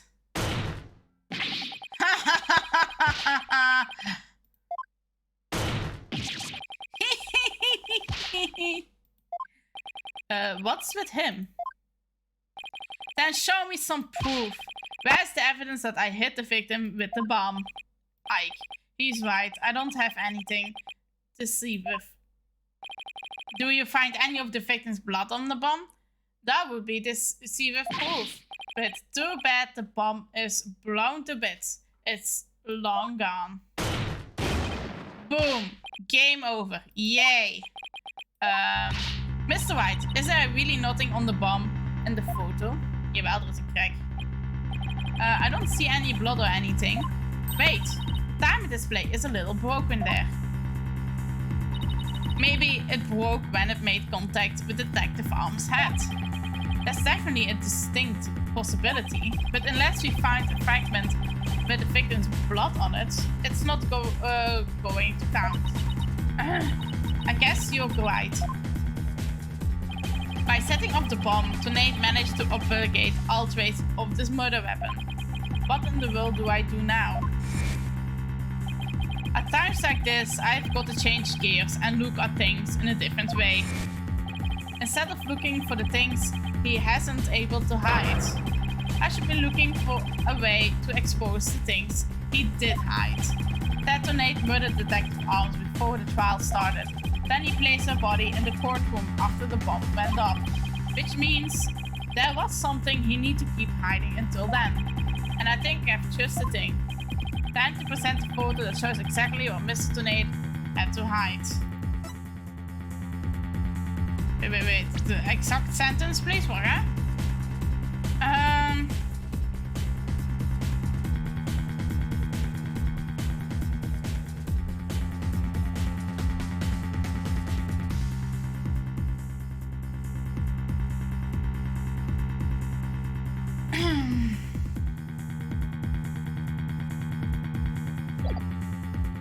Oh, that shows exactly what Mr. Tornado had to hide. I mean, he used the transport to hide stuff, but I don't know. Is the sentence like the transport gates where he used to hide the body, or the hide detonator where he detonated the bomb with? Do I do now? Time like this, I've got to change gears and look for things in different ways. Instead of looking for things he wasn't able to hide, things that he did hide before the trial started. Het gaat de bom zijn, de bom or the case. And I'm time to present the photo that shows exactly what Mr. Tornado had to hide. So this is really irritating because I know he has both of them. I know he has both of them. I know he used both of them. know he used the crate to put bodies in, but which one does the game want me to present? That's the really irritating part, because I know both are right, but not in this case scenario. So if I present the wrong one, I get penalty. I'm feeling like the remote switch.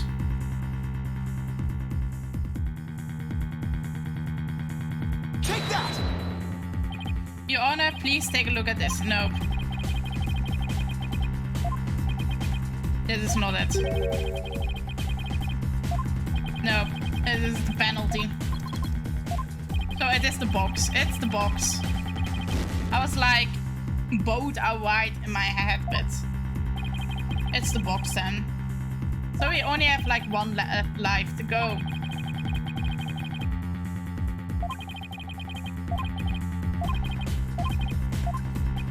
Okay, let's save in case, because if I fail the case, I need to do the entire case again. If I remembered. Then it's the box. Take that! Your Honor, please take a look at this. No, it's not the box. It's not. And now we're game over. I'm dead. I'm completely dead. That's enough. It's no more freedom belongs to this trial. Defense case has insufficient the overturn of the prosecution claims. The court has found defendant Juniper Woods guilty. Yeah. I failed. What else was he hiding? The bomb?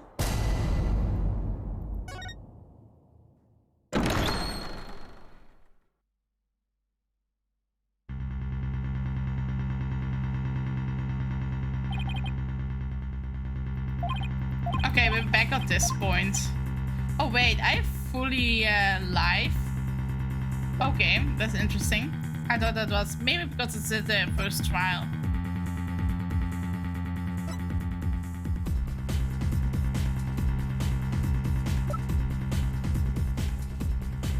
He was hiding the bomb.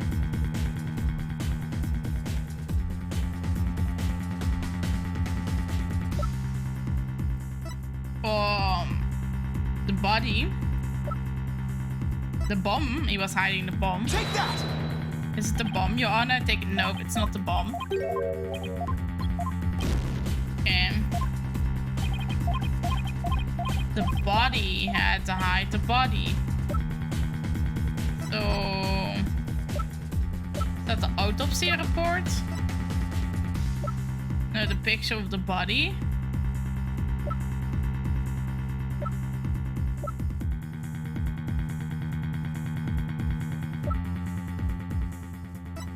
The bloody writing he hides.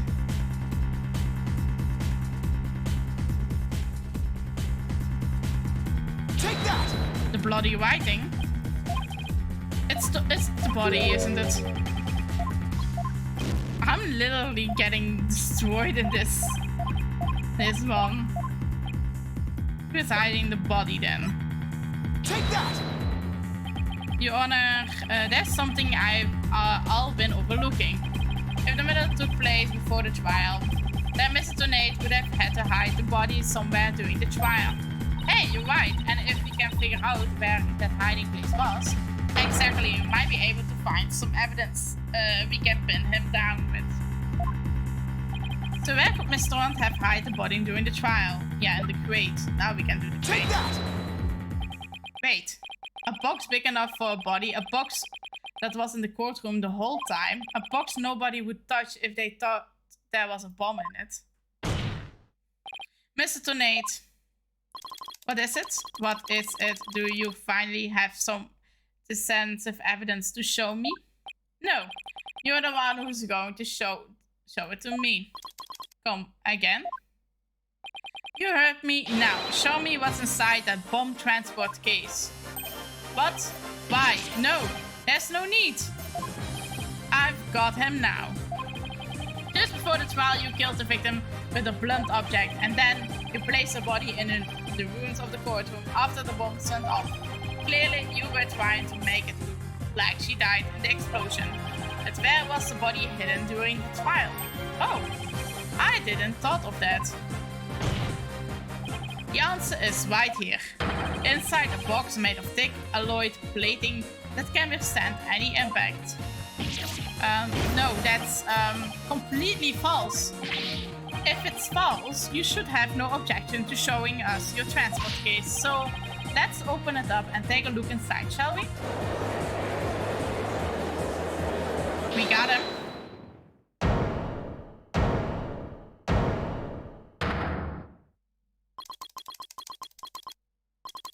Let's not. Not if you value your life. What's up to now? Remain calm and listen carefully. This bomb will detonate in 5 minutes. What? Huh? I repeat, this HH-3000 will detonate in 5 minutes. What's going on? Your Honor, I recommend you adjourn this trial before this bomb goes off. Mr. Tornade, are you threatening me? I am the only one who can disable this bomb. If you do not want to die, your only option is to listen to me. But Mr. Tornado, didn't you say that's just a training model, a fake to practice on? I did, but I also lied. This is the real deal. This is the HH-3000. But the HH-3000 was used to blow up the courtroom number 4, wasn't it? How do you know it was the real HH-3000 that blew up that courtroom number 4? Huh? The bomb that blew up the courtroom was a different one. One that I made. What? Then are we to take that as a confession of your part? Take it any way you like. Just before the trial, I took the HH-3000 out of the stuffed animal and put my own bomb into it. That was the bomb that exploded and destroyed courtroom number 4. Mr. Tornade, please be reasonable. Do you really expect us to believe in a crazy story like that? The HH-3000. It is not unique. I had never seen anything like it. It's so unique. It is so unique that I could not replicate the detonation mechanism. So I just had to have it. Besides, did anyone look inside the stuffed animal during the trial? Did anyone check to see if it really was the HH-3000 in there? I must confess, no one opened the stuffed animal to check. So there really isn't a possibility that the bomb was switched out? Not a possibility, certainly. I did it. So he has the real bomb with him this whole time. You had better get out of here while you can. You do not have much time.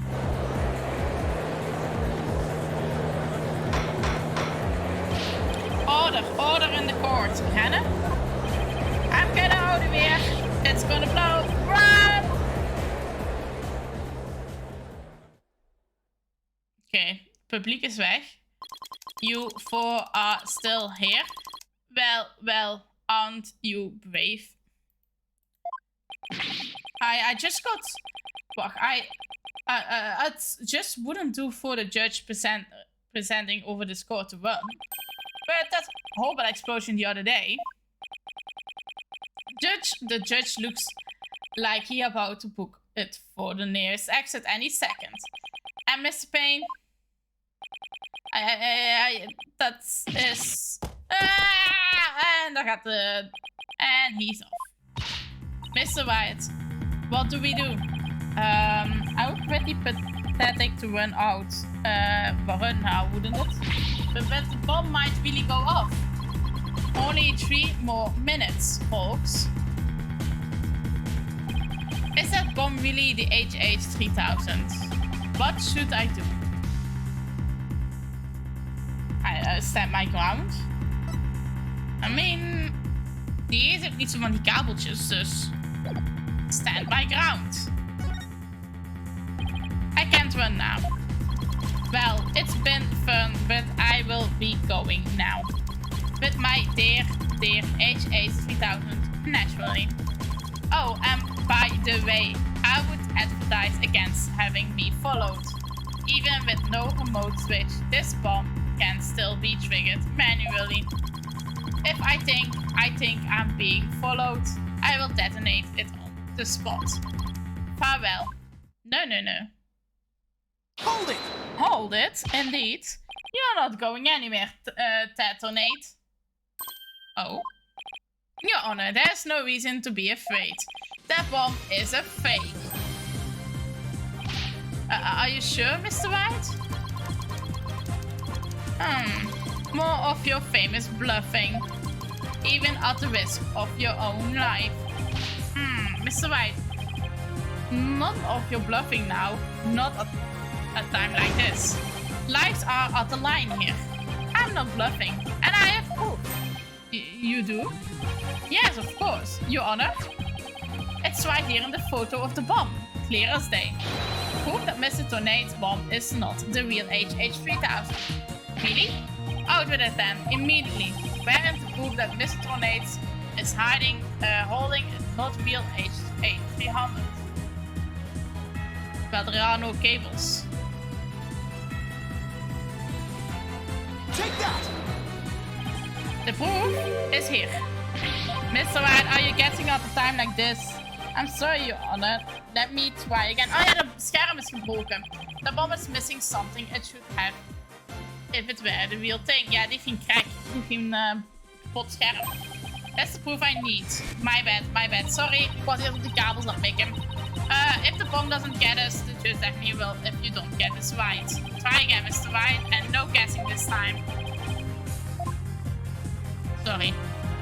Take that! The crack.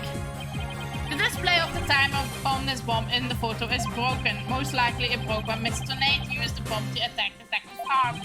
But the display on the bomb in the front of us is not broken. Oh, you're right. Therefore, this is not the real HH3000. Mr. Tornade was clearly lying when he said he switched out the bomb in the stuffed animal.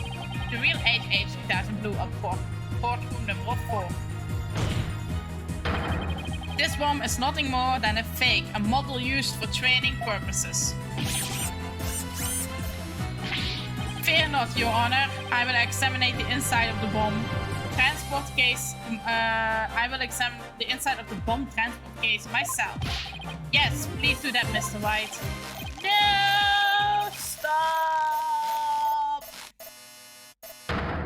And ta-da! We found some blood. What is that? Is that a blood stain? Just as I expected. Your lies have all been blown to bits, Mr. Tornade. I'm confident DNA analysis on this blood stain will confirm that it's detective's arm's blood. And that those results will conclusively prove that your murdered detective arm. Hij is aan het mediteren volgens mij. Kalm als die. Hij is toch gewoon zo kalm. How about it, Mr. Tornade? Think you can dismantle this decisive evidence? Ik wou het heel cool laten lijken, maar het werkte niet met de moeilijke woorden. Dismantle it? You're too late! You missed your chance to win, so now you're out of time. This HH3000 is about to explode. Don't try to threaten us, Mr. Tornade. I've already proven that your bomb is a fake. It's real. The bomb is real thing. I tell you. It's real.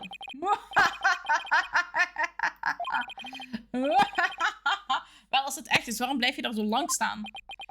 Mad Bomber Party of One. There's no time left. It's going to blow.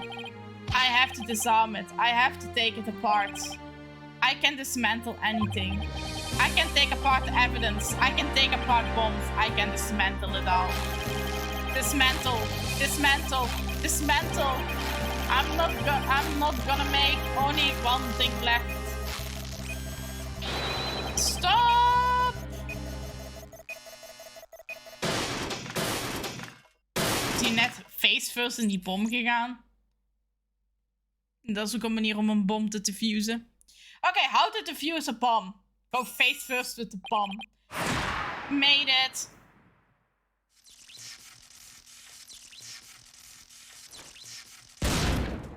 Oh, daar gaan zijn goggles.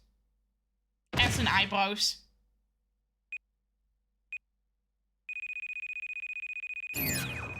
Game over.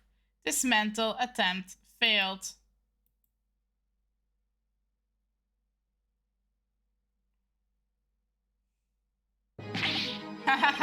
It's all over. My life has been blown to pieces. It's all that stupid woman's fault.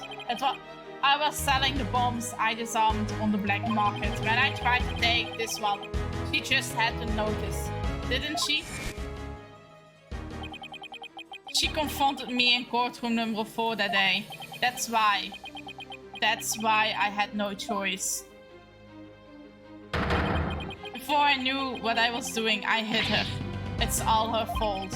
While I was looking for a place to hide her body, she left a message on her own blood. The trial was about to start, so I didn't have time to clean it up.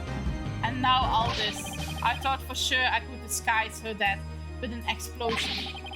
Then that stupid defense attorney started sticking his nose into my business. After my testimony yesterday, I went to court and I found that kid all up in my bomb transport case. That's when I snuck up behind him and bam! And when that idiot police arrested that little girl, I thought for sure I could pin it all on her. Why? Oh, why? Because you're a bad guy and bad guys don't win. Detonate, you are hereby under arrest. On suspicion of the courtroom bombing and the assault on Mr. Justice. Your innocence or guilt will be determined on a later trial.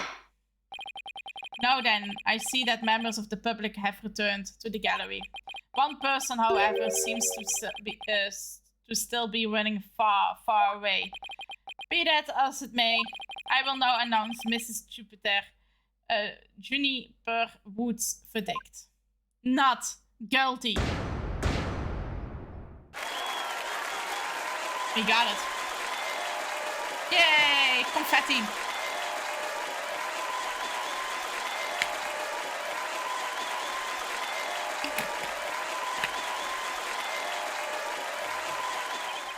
Court is adjourned. First case closed. December 18, 12:31 p.m. District Court. Defense Lobby 5? Nummer 5. Ik heb weer heel veel vlekken op mijn bril. Er zit weer een vlekjesland. Sorry. Brillen en vlekjesland. Dat is zeer vervelend. You did it, boss. Yeah, I guess we managed to pull it off somehow. So many mysteries cleared up all at once. It was amazing. I just sort of worked out that way, didn't it? It's not the kind of thing that usually just works out. You made it happen. And the way that mean old prosecutor hightailed it out of there, that was great. Mr. Wright, Tina, thank you for everything you did for me. I'm so happy for you, Junie. Now you can go back home to the forest in peace. I hope the both of you will come and visit me there sometime. That would be nice. Thank you for the invitation. I don't know, Mr. Wright. I'm not so sure you could make it all the way up to Junie's house. How high up do you live again, Junie? Around 3,000 feet, I think. What? That's no forest, that's a mountain. But you know, boss, there's something that still bothers me about this case. One little mystery we never got around to solving. Oh, that? Yeah, I was wondering about that too. Is this unsolved mystery you're thinking of? Oh, waar is de detonator misschien? Take that! The remote switch, right? Yeah, I wonder where it's disappeared to. Maybe Mr. Tornado just got rid of it somewhere. Yeah, that is a pretty big thing to leave unsolved, though. Well, let's leave it up to the police to find. For now, we should be celebrating our not guilty verdict. I guess you're right. Hey, I know. Ginny, shall we go report the good news? You know, to that certain someone? Okay. Grandmother? No, silly, to Apollo. Oh, right. Well, why don't we all go to the hospital together to see him? Great idea. I bet he's bored out of his mind. Okay. And so the courtroom bombing case came to a close. But the next trial was just over the horizon. There's never a dull moment with so many lawyers in the office. That's for sure. Apollo Justice, Athena Sykes, and me, Phoenix Wright. Between the three of us, there's no case we can't solve. When our powers combined, we're an unstoppable team. At least, that's what I believed.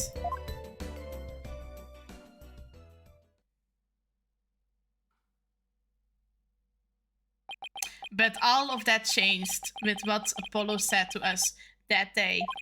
It was something that would put my faith in us to the ultimate test.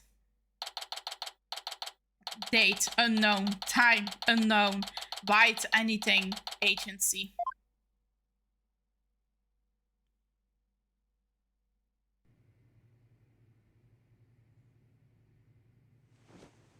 Sorry, but I'll be taking a leave of absence. Wait, what do you mean by a leave? Can you at least give me a reason why? I can only say that this is something I must settle on my own.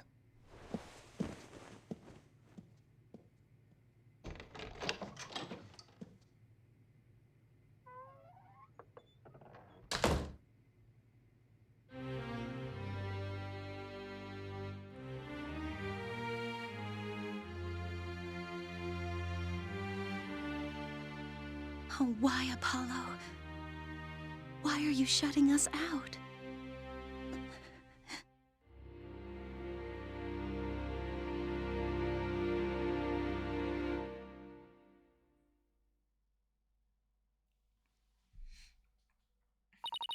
What happened to you, Apollo?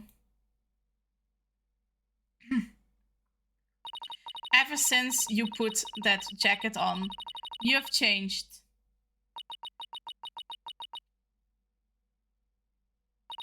And now, for the, whatever reason, all my mind keeps doing is returning to the day I first met you. We had tackled our first case together. He and I, this past spring. And as we did, I came to know who he is and how he thinks.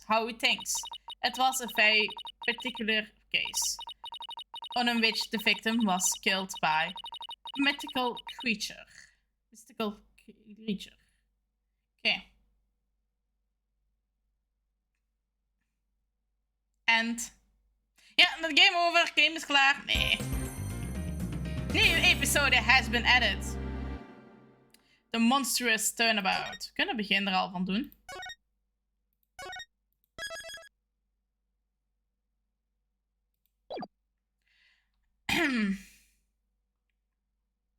Let's go.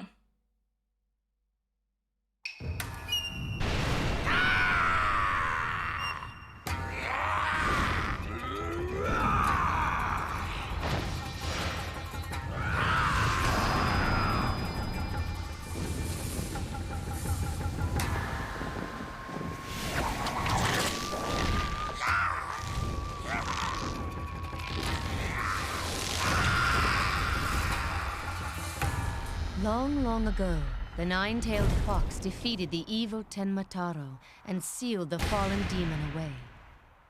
To this day, it is said that he slumbers even still within the forbidden chamber.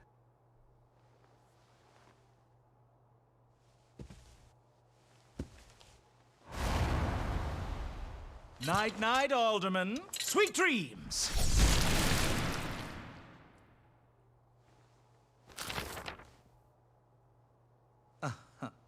At long last, the revival of Tenmataro is at hand.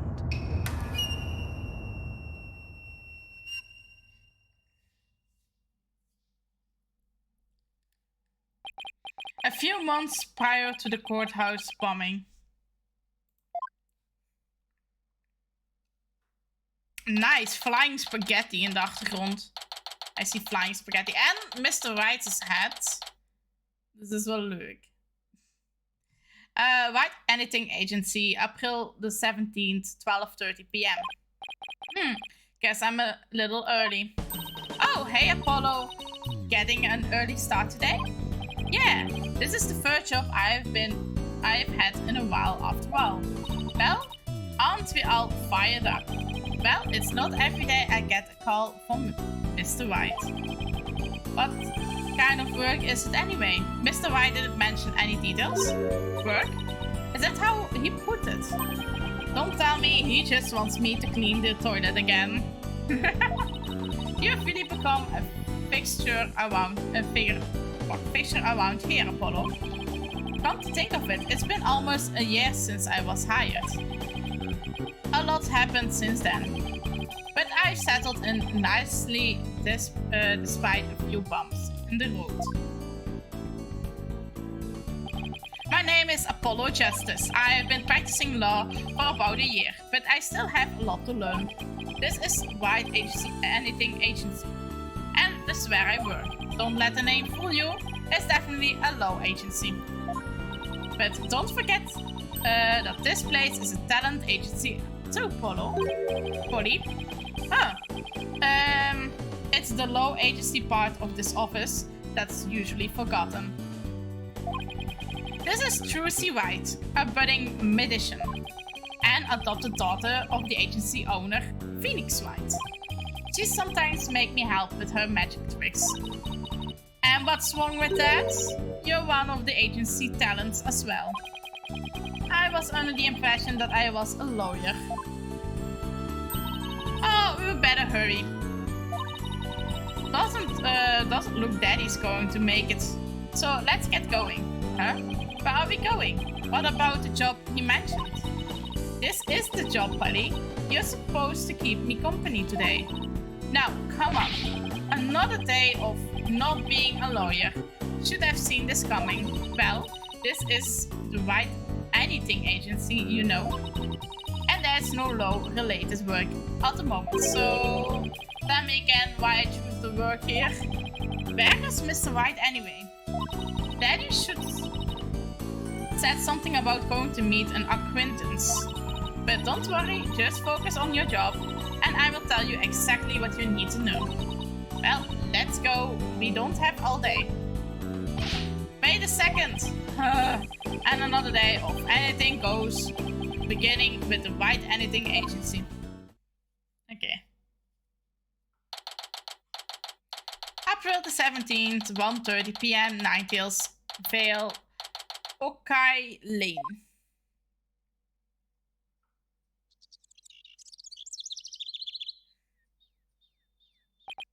Phew, so what are we doing way up here in the mountains?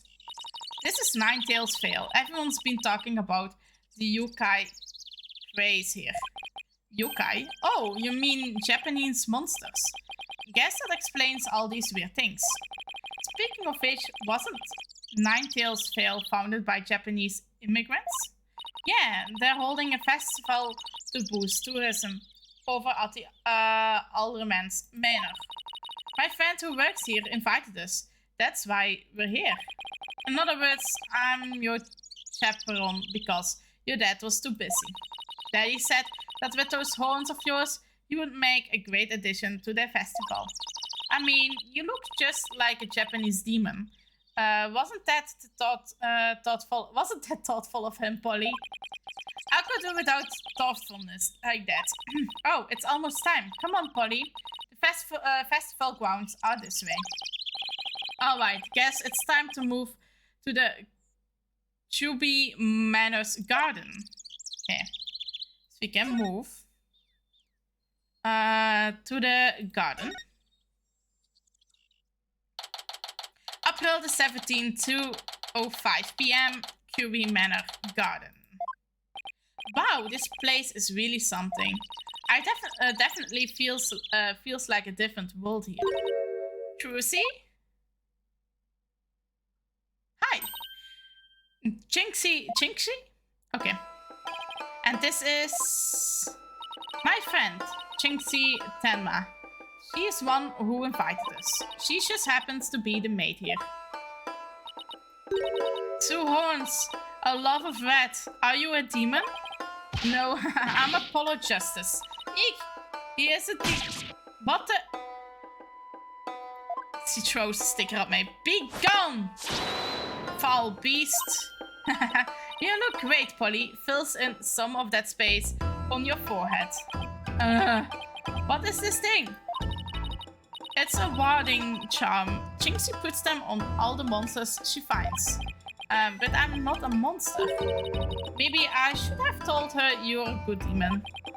Or you should just say I'm human. The red demon, emissary of the underworld. I got up early to do my hair for this. Can I take this off now? So you can eat me? I'm not going to eat you. Eek! Forgive me, oh terrible one. You're down, you Accords of Steel, Apollo. You're scaring her out of her wits. Don't worry, I'm already full. Please stay that way. Great, now I'm playing along too. Hi. Ninetales Veil. So I wanted to ask you about Ninetales Veil. Ik krijg weer zo'n ding om. Be gone! Foul demon. Looks like you've been demonized, Polly, literally. I'm starting to wonder if I really am a demon myself. Eek, please don't eat me. I have food if you're hungry. This isn't working. We won't get anything out of her until we set the wagon straight. If only we had some way to prove you're not as scary as you look. Unnecessary look like I have to present some proof. Proof that I'm 100% human. En hoe proef ik iets?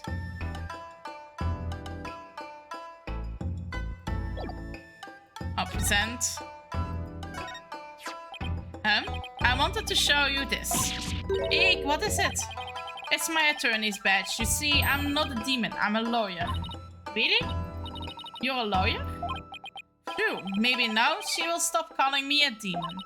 Does it protect you from Emma Dio's judgment? Who is Emma Dio? I read somewhere that he is the demon lord who punished the dead from their sins. I think now she thinks you're a demon lawyer from hell, Polly. Can I go back to being just a normal demon? Please, please don't boil me in this scalding cauldron.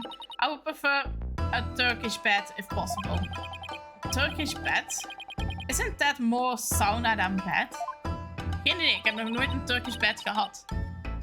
Don't worry, Jinxie, he's a good demon. He will save you if you ever go astray. Eek, please, Mr. Demon Lawyer. Sir, have mercy on my soul. I told you I'm not a demon. Trucy. Ike. You would just leave that Emma Dio to me. Isn't that great, Jinxie? I'm no longer scared to cross into the afterlife. Will someone tell these two I'm human already? Okay. So, Jinxie, I heard this village is an epicenter of the monster craze. Barely anyone had even heard of it before, but now it's packed with tourists. Really? So the monster craze is the reason behind today's festival? It was the alderman's idea, but I will be careful if I were you. There are lots and lots of yokai prowling about Ninetales Veil. Prowling about? You mean like wild animals or something? And they're hungry too. Man-eating monsters? And they're all over the place? In fact, there was one at the manor yesterday. I heard the doorbell ring, but when I opened the door, nobody was there. It was the Ding Dong Demon. How else could you explain it? Well, when I was a kid, my friends used to play this prank called Ding Dong Ditch. Well, that doesn't prove yokai aren't real. There's even one here at the manor. The demon Tenma Toho. He's imprisoned in the Forbidden Chamber. Tenma Toho, the Forbidden Chamber. About that yokai you said was imprisoned here at the manor. Is it true? Uh-huh. He's a super evil demon named Tenma Toho. Here, take a look at this scroll. Tenma Toho is the dark demon you see there. He's super evil and super scary. So that's the yokai imprisoned in the Forbidden Chamber. Uh-huh. He was defeated by the village guardian yokai, the Nine-Tailed Fox, and locked away forever. So you're saying Tenma Toho is still trapped inside the Forbidden Chamber? Uh-huh. But he's just biding his time until he can escape. Still, we should be perfectly safe. Because there's a really powerful sealing charm on the door, keeping it shut tight. What a charming security system. You can keep the scroll if you want. The alderman gave me this, but just holding it gives me the chills. So, thanks, Jinxie. Maybe I will give this to Mr. Wright. Nice. So, I was wondering, are those things on the forehead also warding charms, Jinxie? Yes, they're to prevent evil things from getting inside me. Papa told me to wear them. Evil things? Apollo, don't you dare take these charms off her forehead. They have to stay there forever, got it? I wonder what would happen if I did take them off. It's time for me to get back to work.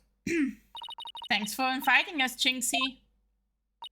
You're welcome. Oh, and before I forget, there's going to be a surprise event today. Even I don't know what to expect, but it's sure to be fun. Better not be a yokai parade. She'll probably drop dead from fright. Eek! The demon! Oh wait, it's just someone in a suit, right?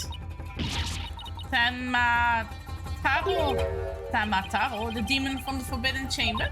Eek, please don't hurt me! Be gone! Be gone! Be gone! Better watch out, little girl, or I will snatch you away. Eek! Charm! Charm! Charm! Where's that die and go to heaven charm? Oh, she's put it on her own forehead this time. She sure gives up quickly. Why is everyone hiding their faces? Hey, you there! You mustn't stare at Tenma Taro like that. Lower your eyes. He will steal your soul if you're not careful. Huh? Steal my soul? Seriously? You delivery stop here and now, Tenma Taro. Now what? Look, Apollo! There's somebody up on the roof. Ha ha ha ha ha! That booming laugh. Could it be? The 9 golden tails are proved. My 9 golden tails are proof of my unassailable righteousness. With my band of 100 minions, I vanquish evil from this land. And I'm the rest. Oh, die zijn ook niet meer verder kunnen lezen. The Golden Lord of Yokai, the amazing 9 tails, is here. Fear not, good little boys and girls, for I shall defeat Tenma Taro. Hooray! Hooray! It's the amazing 9 tails. Up to you, your no good tricks again, huh, Tenma Taro? Well, not on my watch.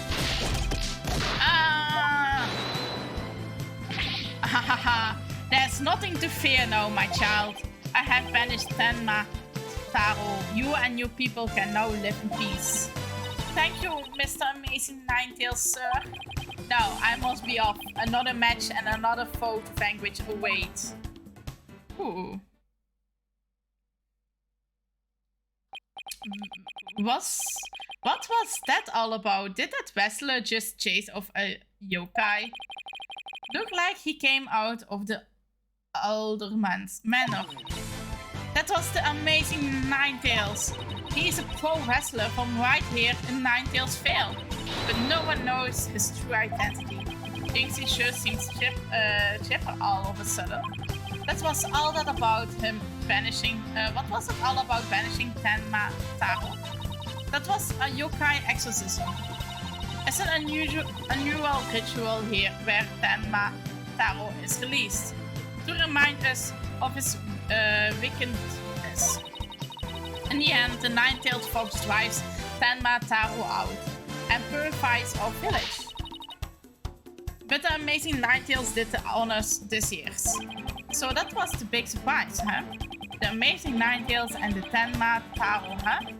Well, whatever floats her boat.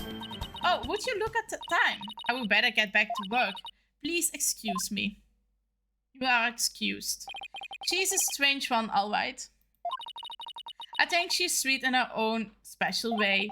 Knowing Trucy, she probably has lots of friends who are sweet in their own way. Well, we still have some time to kill. Might as well see the rest of Ninetales Vale while we're here. The fun never stops, does it? Ik zie wel dat mijn cam elk moment gaat uitvallen. Weer. Die cam is echt gewoon qua batterij zo slecht aan het worden.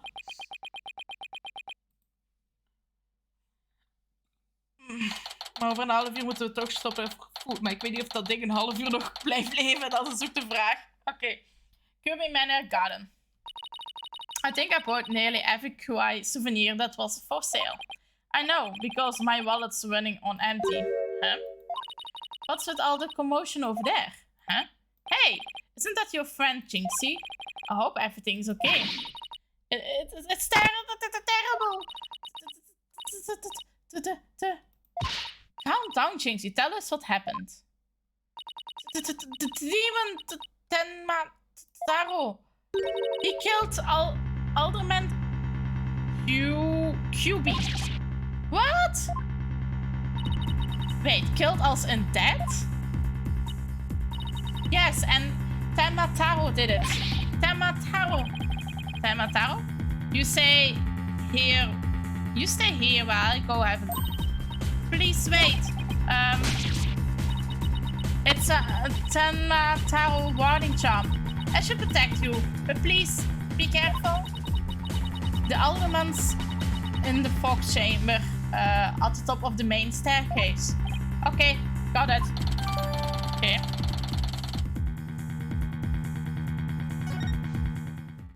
Let's go. April on the 17th, QB Manor, Fox Chamber.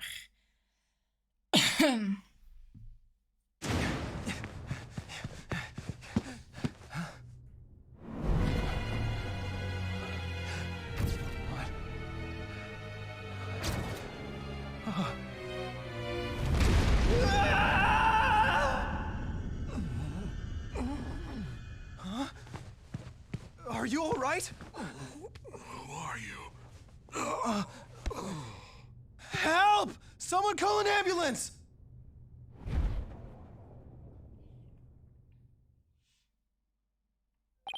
The police arrived soon after that, at which point I returned to the festival grounds. Apparently, the man impaled by the spear was already dead. But there was one other person there, and he was immediately rushed to the hospital.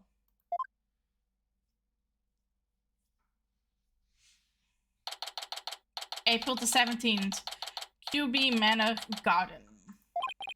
Thank goodness the other man's going to be fine. Sounds like he would only be unconscious. You think Jinxie's going to be okay? I'm sure she will be back to her old self in no time. At least she's calm enough for the police to question for her for now. And I would sure love to know what crazy animal left those feathers and tracks. Oh, look, there comes Jinxie. Hi, Trucy. Hi, Mr. Demon Lawyer. Hey, feeling any better? I was wondering if you're up to filling us in on what happened. Okay, praten. What about what happened? So, the man with the spear in the chest was already dead. Wacht, so the man with the spear in the chest was already dead. It was Alderman QB. When I found him, he was already... So the victim was the village alderman. And the one who was found alive, who was he? Damien Tenma. He is the mayor of the neighboring city, Tenma Town. They arrested him. So he's the killer? No, Papa didn't kill anyone. Papa, as in your father? That's right, Jinxie's dad is the mayor of Tenma Town. No way. Yes, way. But he's innocent. This just got away more complicated. The victim was the alderman of Ninetales Vale, and Jinxie's father, the mayor of Tenma Town, was arrested for the crime. Sounds like we have some investigating to do. I know this is difficult, Jinxie, but you need to hang in there. I know, I will try my best. Would you mind telling me a little more about the victim? So the victim was the village alderman. What can you tell me about him? His name was Rex QB. They say his family has ties to the legendary nine-tailed fox. He was really kind, and he always looked out for me. He was a former pro wrestler, and I even heard he knew the amazing Ninetales. A former pro wrestler, huh? That's something to keep in mind. With your father being mayor and all, I guess you're originally from Tenma Town, huh? So then, why did you come work here? It was to overcome your fears, right, Jinxie? Plus, Mama was from Ninetales Vale, so she's no longer with us. She loved these flowers, and always wanted to live where Ninetales flowers grew. Wow, that's a beautiful flower, and with exactly 9 petals too. Just looking at them gives me courage, even when I'm scared of yokai. Hey, nice. Jinxie, when you first told us what happened, you said the killer was a demon. The warding charm of the Forbidden Chambers door. It's been removed. Forbidden Chambers door? That big door that was barred shut? There wasn't a charm on it when I checked it out, so I guess it was removed by someone. That's how Tenma Taro escaped. But when I tried and remember what happened, it all goes fuzzy. Jinxie, you should go get some rest. You've been through a lot today. Between the warding charm being removed and the black feathers and the weird tracks, I could see how a superstitious person might think a demon was the killer. Apollo, maybe this is your chance. Chance for what? To do this right thing and defend Jinxie's dad in court. Who? Me? Wouldn't a man like Mayor Tenma have access to more experienced lawyers? You wanna know what the detective said? They doubt there was a lawyer who could get a not guilty verdict in this one. Sounds like they're expecting an open and shut case. Don't worry, Jinxie. If anyone can prove your dad's innocence, it's Polly. What? You will accept the case, won't you, Polly? It's all over, isn't it? I will be all... Kijk, je ziet al aan mijn camera de flikkeringen nu. Ik merk nu pas dat die flikkeringen begonnen. Dat mijn batterij letterlijk gewoon plat zijn. Voor dat kwartiertje. Ja, we gaan die batterij wisselen voor dat kwartiertje, want... Op een of andere manier trekt mijn... Ik ga echt, zoals ik zei, is een nieuwe cam kopen. Dat meen ik echt. Daar ben ik echt... Wel, want ik krijg er echt de scheid van deze cam. Deze cam is goed en zo, maar... De batterijen continu wisselen, de crashes. Het is niet echt handig.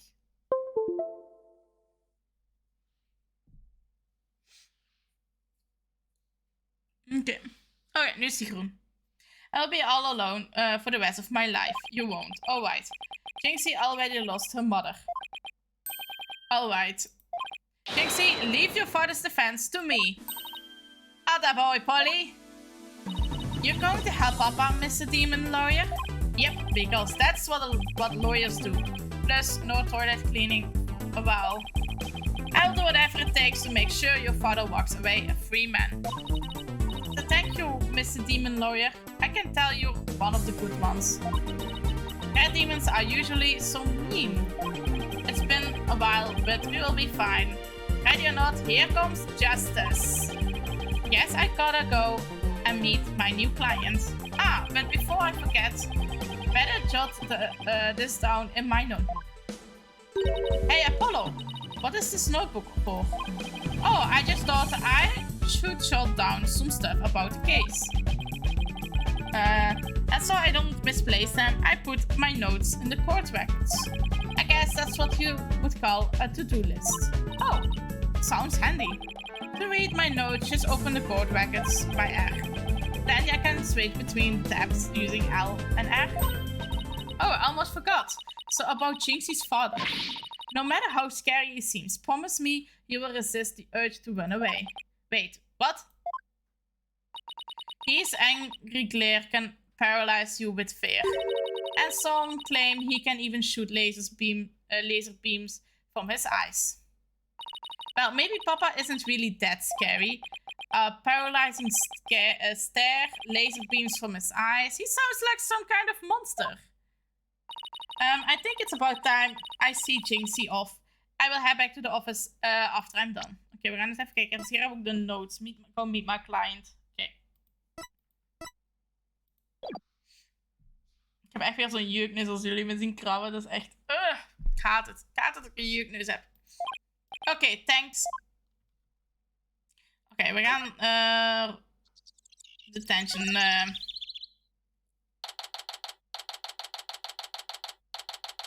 April the 17th, detention center and visitor room. Ah, visiting hours, perfect timing. Hope he is not as scary as he sounds. Who are you? Yikes. So you're Damon Tenma, right? I am. I'm Apollo Justice, attorney at law. I'm here to help.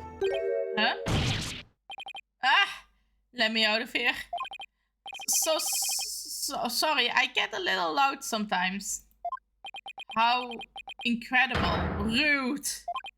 Sorry, did I do something to offend you? A visitor when all others shun me like a common criminal. And here I am with nothing to offer. I am the epitome of rude. Oh. Wait, so you wasn't mad at me?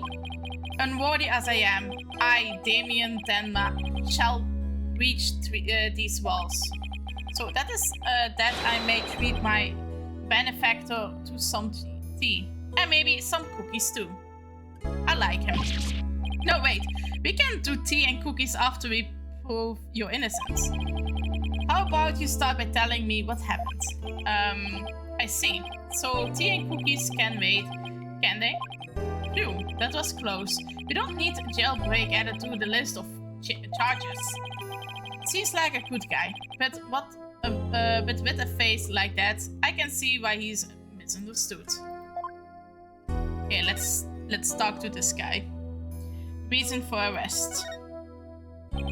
Mayor Tenma, do you mind if I ask why you were arrested? Whoa. Sorry, I guess some things are better left unsaid. Bah, excuse me? I think on public paragon such as I could be treated like this. This arrest should have never happened. Go on. I fear the ill effects it will have on your youth. Now I have but one choice. I must leave here at once, if only to protect the moral fiber of your youth. No, wait. You can protect the moral fiber of our youth after you have been declared not guilty. I suppose you're right. Phew. Or youth just came too close to quit a scare. My fingerprints were on the spear that killed Alderman QB. That's why I was arrested. Your prints were on the murder weapon. That's never good. Any idea how they got there? None. For I hardly remember the thing, you see. I was fast asleep at the time. Someone must have slipped me a sleeping pill or something. What's worse, somebody clubbing me on the head. I see. A drug-induced slumber and a blow on the head. No wonder you hardly remember the thing. Oh. Was that some kind of strange love? Well, I think we can safely assume your prints were planned while you were unconscious. Motive. What do the police have on you as far as a motive is concerned? True. To be told, there's been a bit of trouble between the alderman and I as of late. Oh. Was it personal in nature? Nothing like that. It's a long story, but sufficient to say. I've been pushing to merge Ninetales Vale with Tenma Town. Surrender Ninetales Vale to Tenma Town now. Yikes. That's what I told him. I would like to tell you to stop shouting like that, but I'm too scared. So that's the motive the police have established for the Alderman's murder. Indeed, it is. After all, Alderman QB was dead set against municipal merge. And that's why they think you killed him. He was in your way. Versus Major Tenma, are you okay? Jinxie, forgive me. I never meant to worry you like this. It will work out fine. Just leave it to me. If only I really were that easy. I don't even know where to start.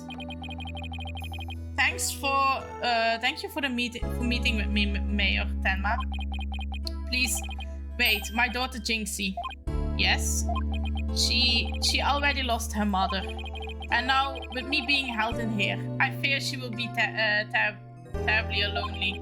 I hesitate to ask, but I beg you, be a friend to her in her times of need. Leave it to me. Trucy and I will look out for your daughter. I shall rest a little easier then. Now you remind me of some of the new friends Jinxie has been talking about. New friends? Yes, it seems she has made some new friends since she started working in Ninetales Vale. They're quite an unusual bunch too. There's a lady with an exceptional long neck, a young lad with an incredible long tongue, and many other interesting characters. Friends? Sounds more like a bunch of monsters to me. Now, if you would excuse me, it appears my time is up. Phew! Why am I so tired? I must have been more tense than I thought. Still, I'm glad he didn't turn out to be as scary as he looks. Oh! Phone call! Oh, it's Mr. Wright! Yes, boss! Justice here. Apollo, is that you? Hi, Mr. Wright. What can I do for you? Truce told me you have taken a new case. Oh, that. It was kinda spur of the moment he actually called me about a case. That's fine, but I have a favor to ask. Sure. What is it? I am at the airport right now. There was someone I had to meet. A new addition to the agency, actually. Her name is Athena Sykes, and she just passed the bar. That's right. I remember hearing about her coming to join us. Guess that was today. She took off as soon as I told her you needed help with a case. It was like there was no stopping her. Wait, what? Where is she now? Probably somewhere in Ninetales Vale by now. That's where that favor I mentioned comes in. I need you to go find her. But I've never even met her before. What does she look like? She'd be the girl in the yellow suit, sporting an attorney's badge. Okay, I will find her. A new addition to the agency. Well, I would better get back to Ninetales Vale quick. Okay, let's go to the Ninth Vale. Dat is hier. April 17th, the Ninetales Vale. Yokai Lane. I already told you. I'm a lawyer assigned to the case. I need to study the crime scene, so if you would please tell me where Cubine Manor is. You can't fool me. You're just some delinquent high school student playing hooky. You stupid pig-headed. This attorney's badge isn't just for show, you know. Look like I just found Miss Athena Sykes. Why won't you believe me? Don't expect me to defend you in court if you ever get arrested. Well, I'm the one who usually does the arresting, so say, shouldn't you be getting back to school? I already told you I'm a lawyer, not a student. That's it, enough for your lies. You're coming with me. Ah! Get your hands off me! Go for it, Athena. Go for it.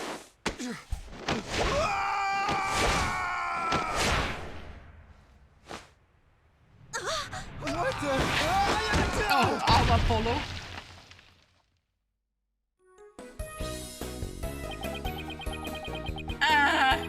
Think you can watch out for by bystanders next time? Whoops, are you okay? I think so, but that police officer offers out cold. I'm so sorry. I do that when people suddenly grab me. It's like a reflex or something. Reflex? Sounds more like a felony. You're Athena Sykes, I take it? That would be me. And you are... I'm Apollo Justice. I work with the Wright Anything Agency. The Wright Anything Agency? What a fishy sounding name. It's a long story, but it is a law office, among other things. Did Mr. Wright explain it to you? Oh, right. That's right. So then you must be... Where have you been? I've been looking all over for you. I could say the same thing to you. Well, here I am. Now, how about telling me a little bit about yourself? Mr. Wright didn't really tell me much, as always. Ah, of course. Feel free to ask anything. Okay, let's start. Athena Sykes. So, Athena, I heard you just passed the bar. That's right, and here's my shiny new badge. Isn't it beautiful?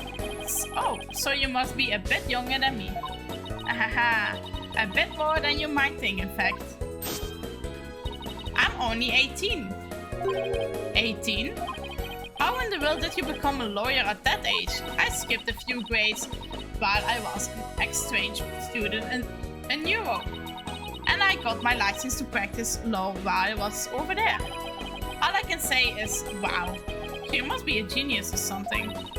I also studied analytical psychology, so I might help me be a better lawyer. Psychology helps her be a better lawyer? How exactly does that work? The client. So, tell me about our client. What are they like? Oh, right. You haven't met him yet. Well, he's a special kind of guy. Oh, wow, her face. And that about sums it up. He's more worried about his daughter than himself. What a wonderful father. Wait, are you crying? I'm not crying. There was something in my eye. They call tears. Moving right along, let's get down to business. Helping our client is priority number 1. Okay, psychology. So, Athena, you mentioned studying psychology. That's right, I have always wanted to bring an analytical psychology into the courtroom. The power of psychology will bring a breath of fresh air to the legal system. Oh, really? So how do you plan on using it to defend our client?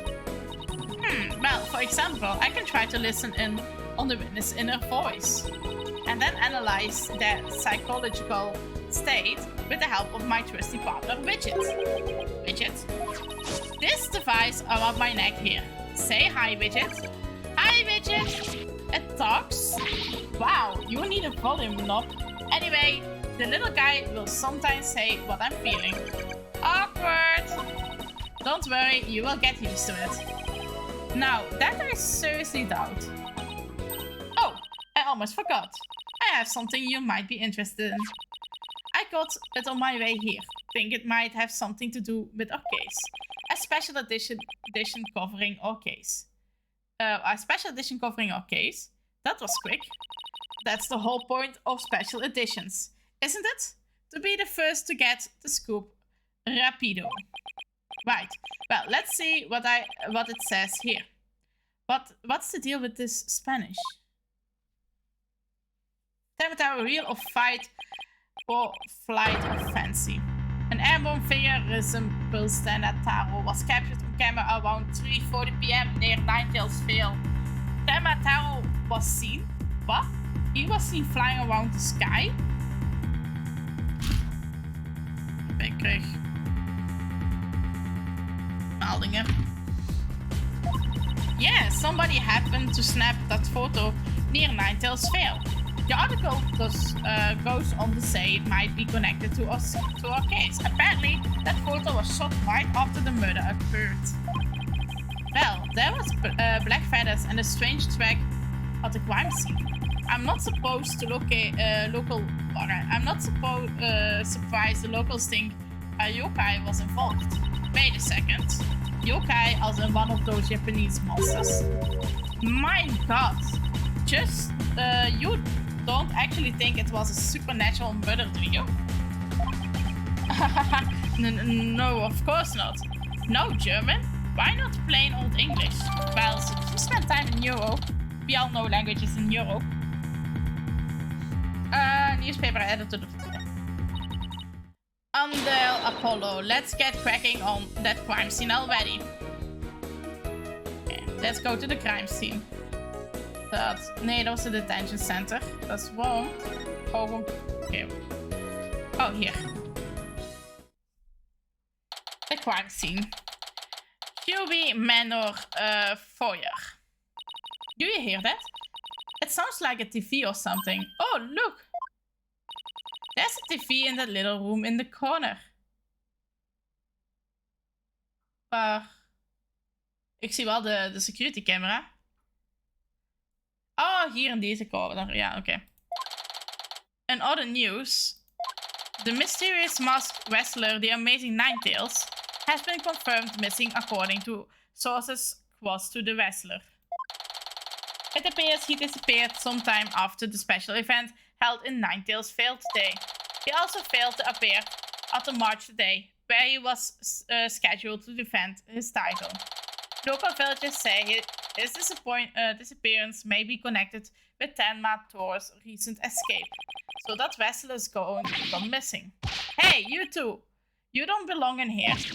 Eek! Don't worry, there's nothing suspicious. What about them? They're horns of yours. They look mighty suspicious, if you ask me.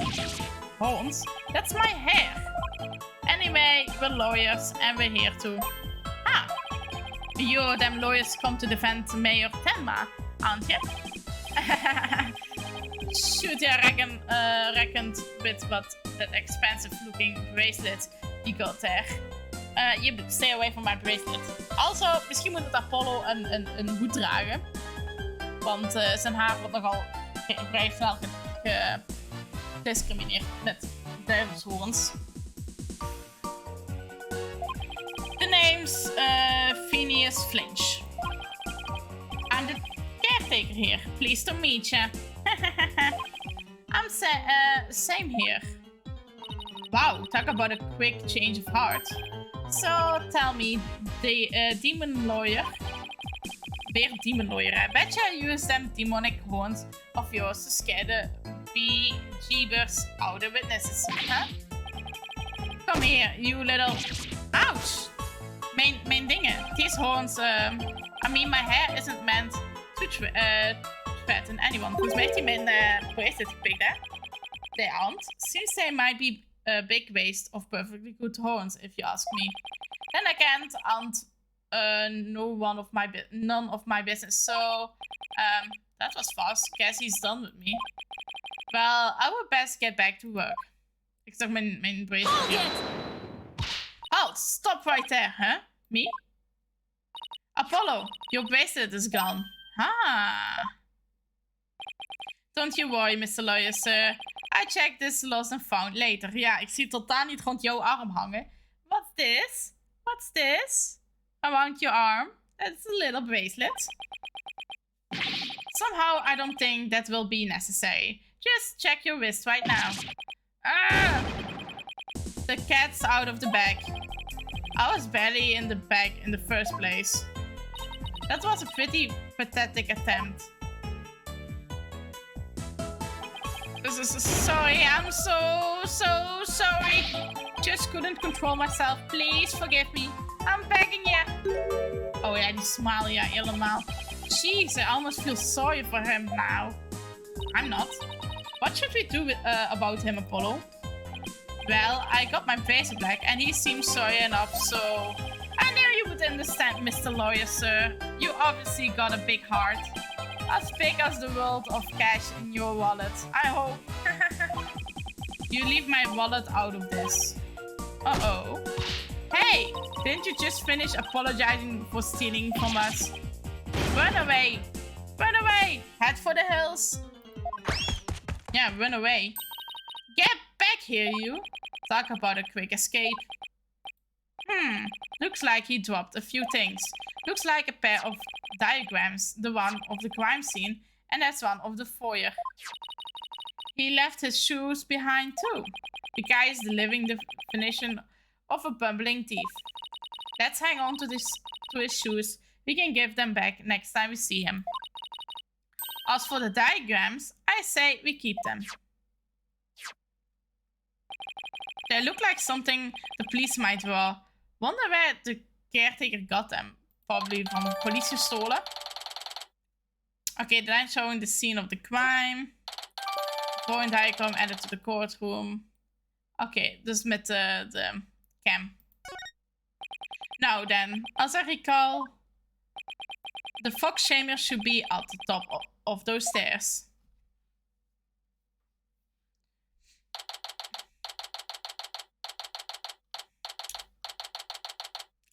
Cumbie Manor Fox Chamber. Wow.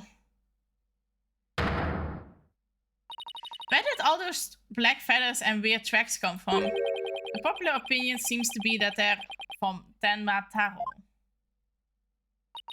You mean the great evil has returned? Even if he did, I would be laughing out of the courthouse trying to indict him. Hey, who are you and what are you doing here? This is a crime scene. And who are you? Are you with the police? I asked first. Who are you? And what are you doing here? On second thought, I'm placing you under arrest for disturbing a crime scene. I? Under arrest? But save it for the boys back at HQ. Now, come quietly or else I don't want to be late for lunch. Please wait, we're Mayor Tenma's lawyers. Well, why didn't you say so? Well, you gaf ons niet de kans. So, you're the lawyers I heard about. Hahaha, I almost took you two in. You two sure were suspicious though. I don't know how many more times I can take being called suspicious in one day. Sorry, we didn't catch your name. My name, I'm Bobby Fulbright. A heroic detective who defends all good citizens from evil. Champion of justice who comes running whenever you're in need.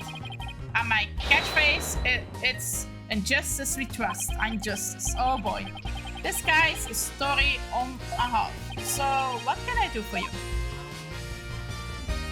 Wel, met deze ontmoeting gaan wij een save sowieso doen. En dan gaan wij een persoon zoeken om te reden. Want...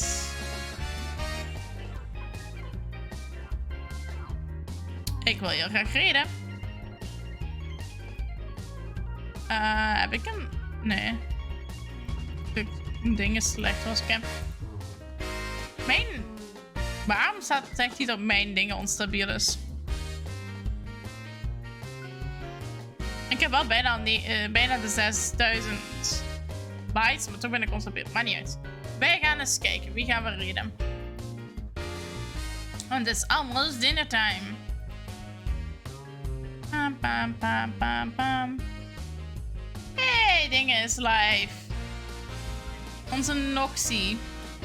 Of ja, Cooked House Gaming.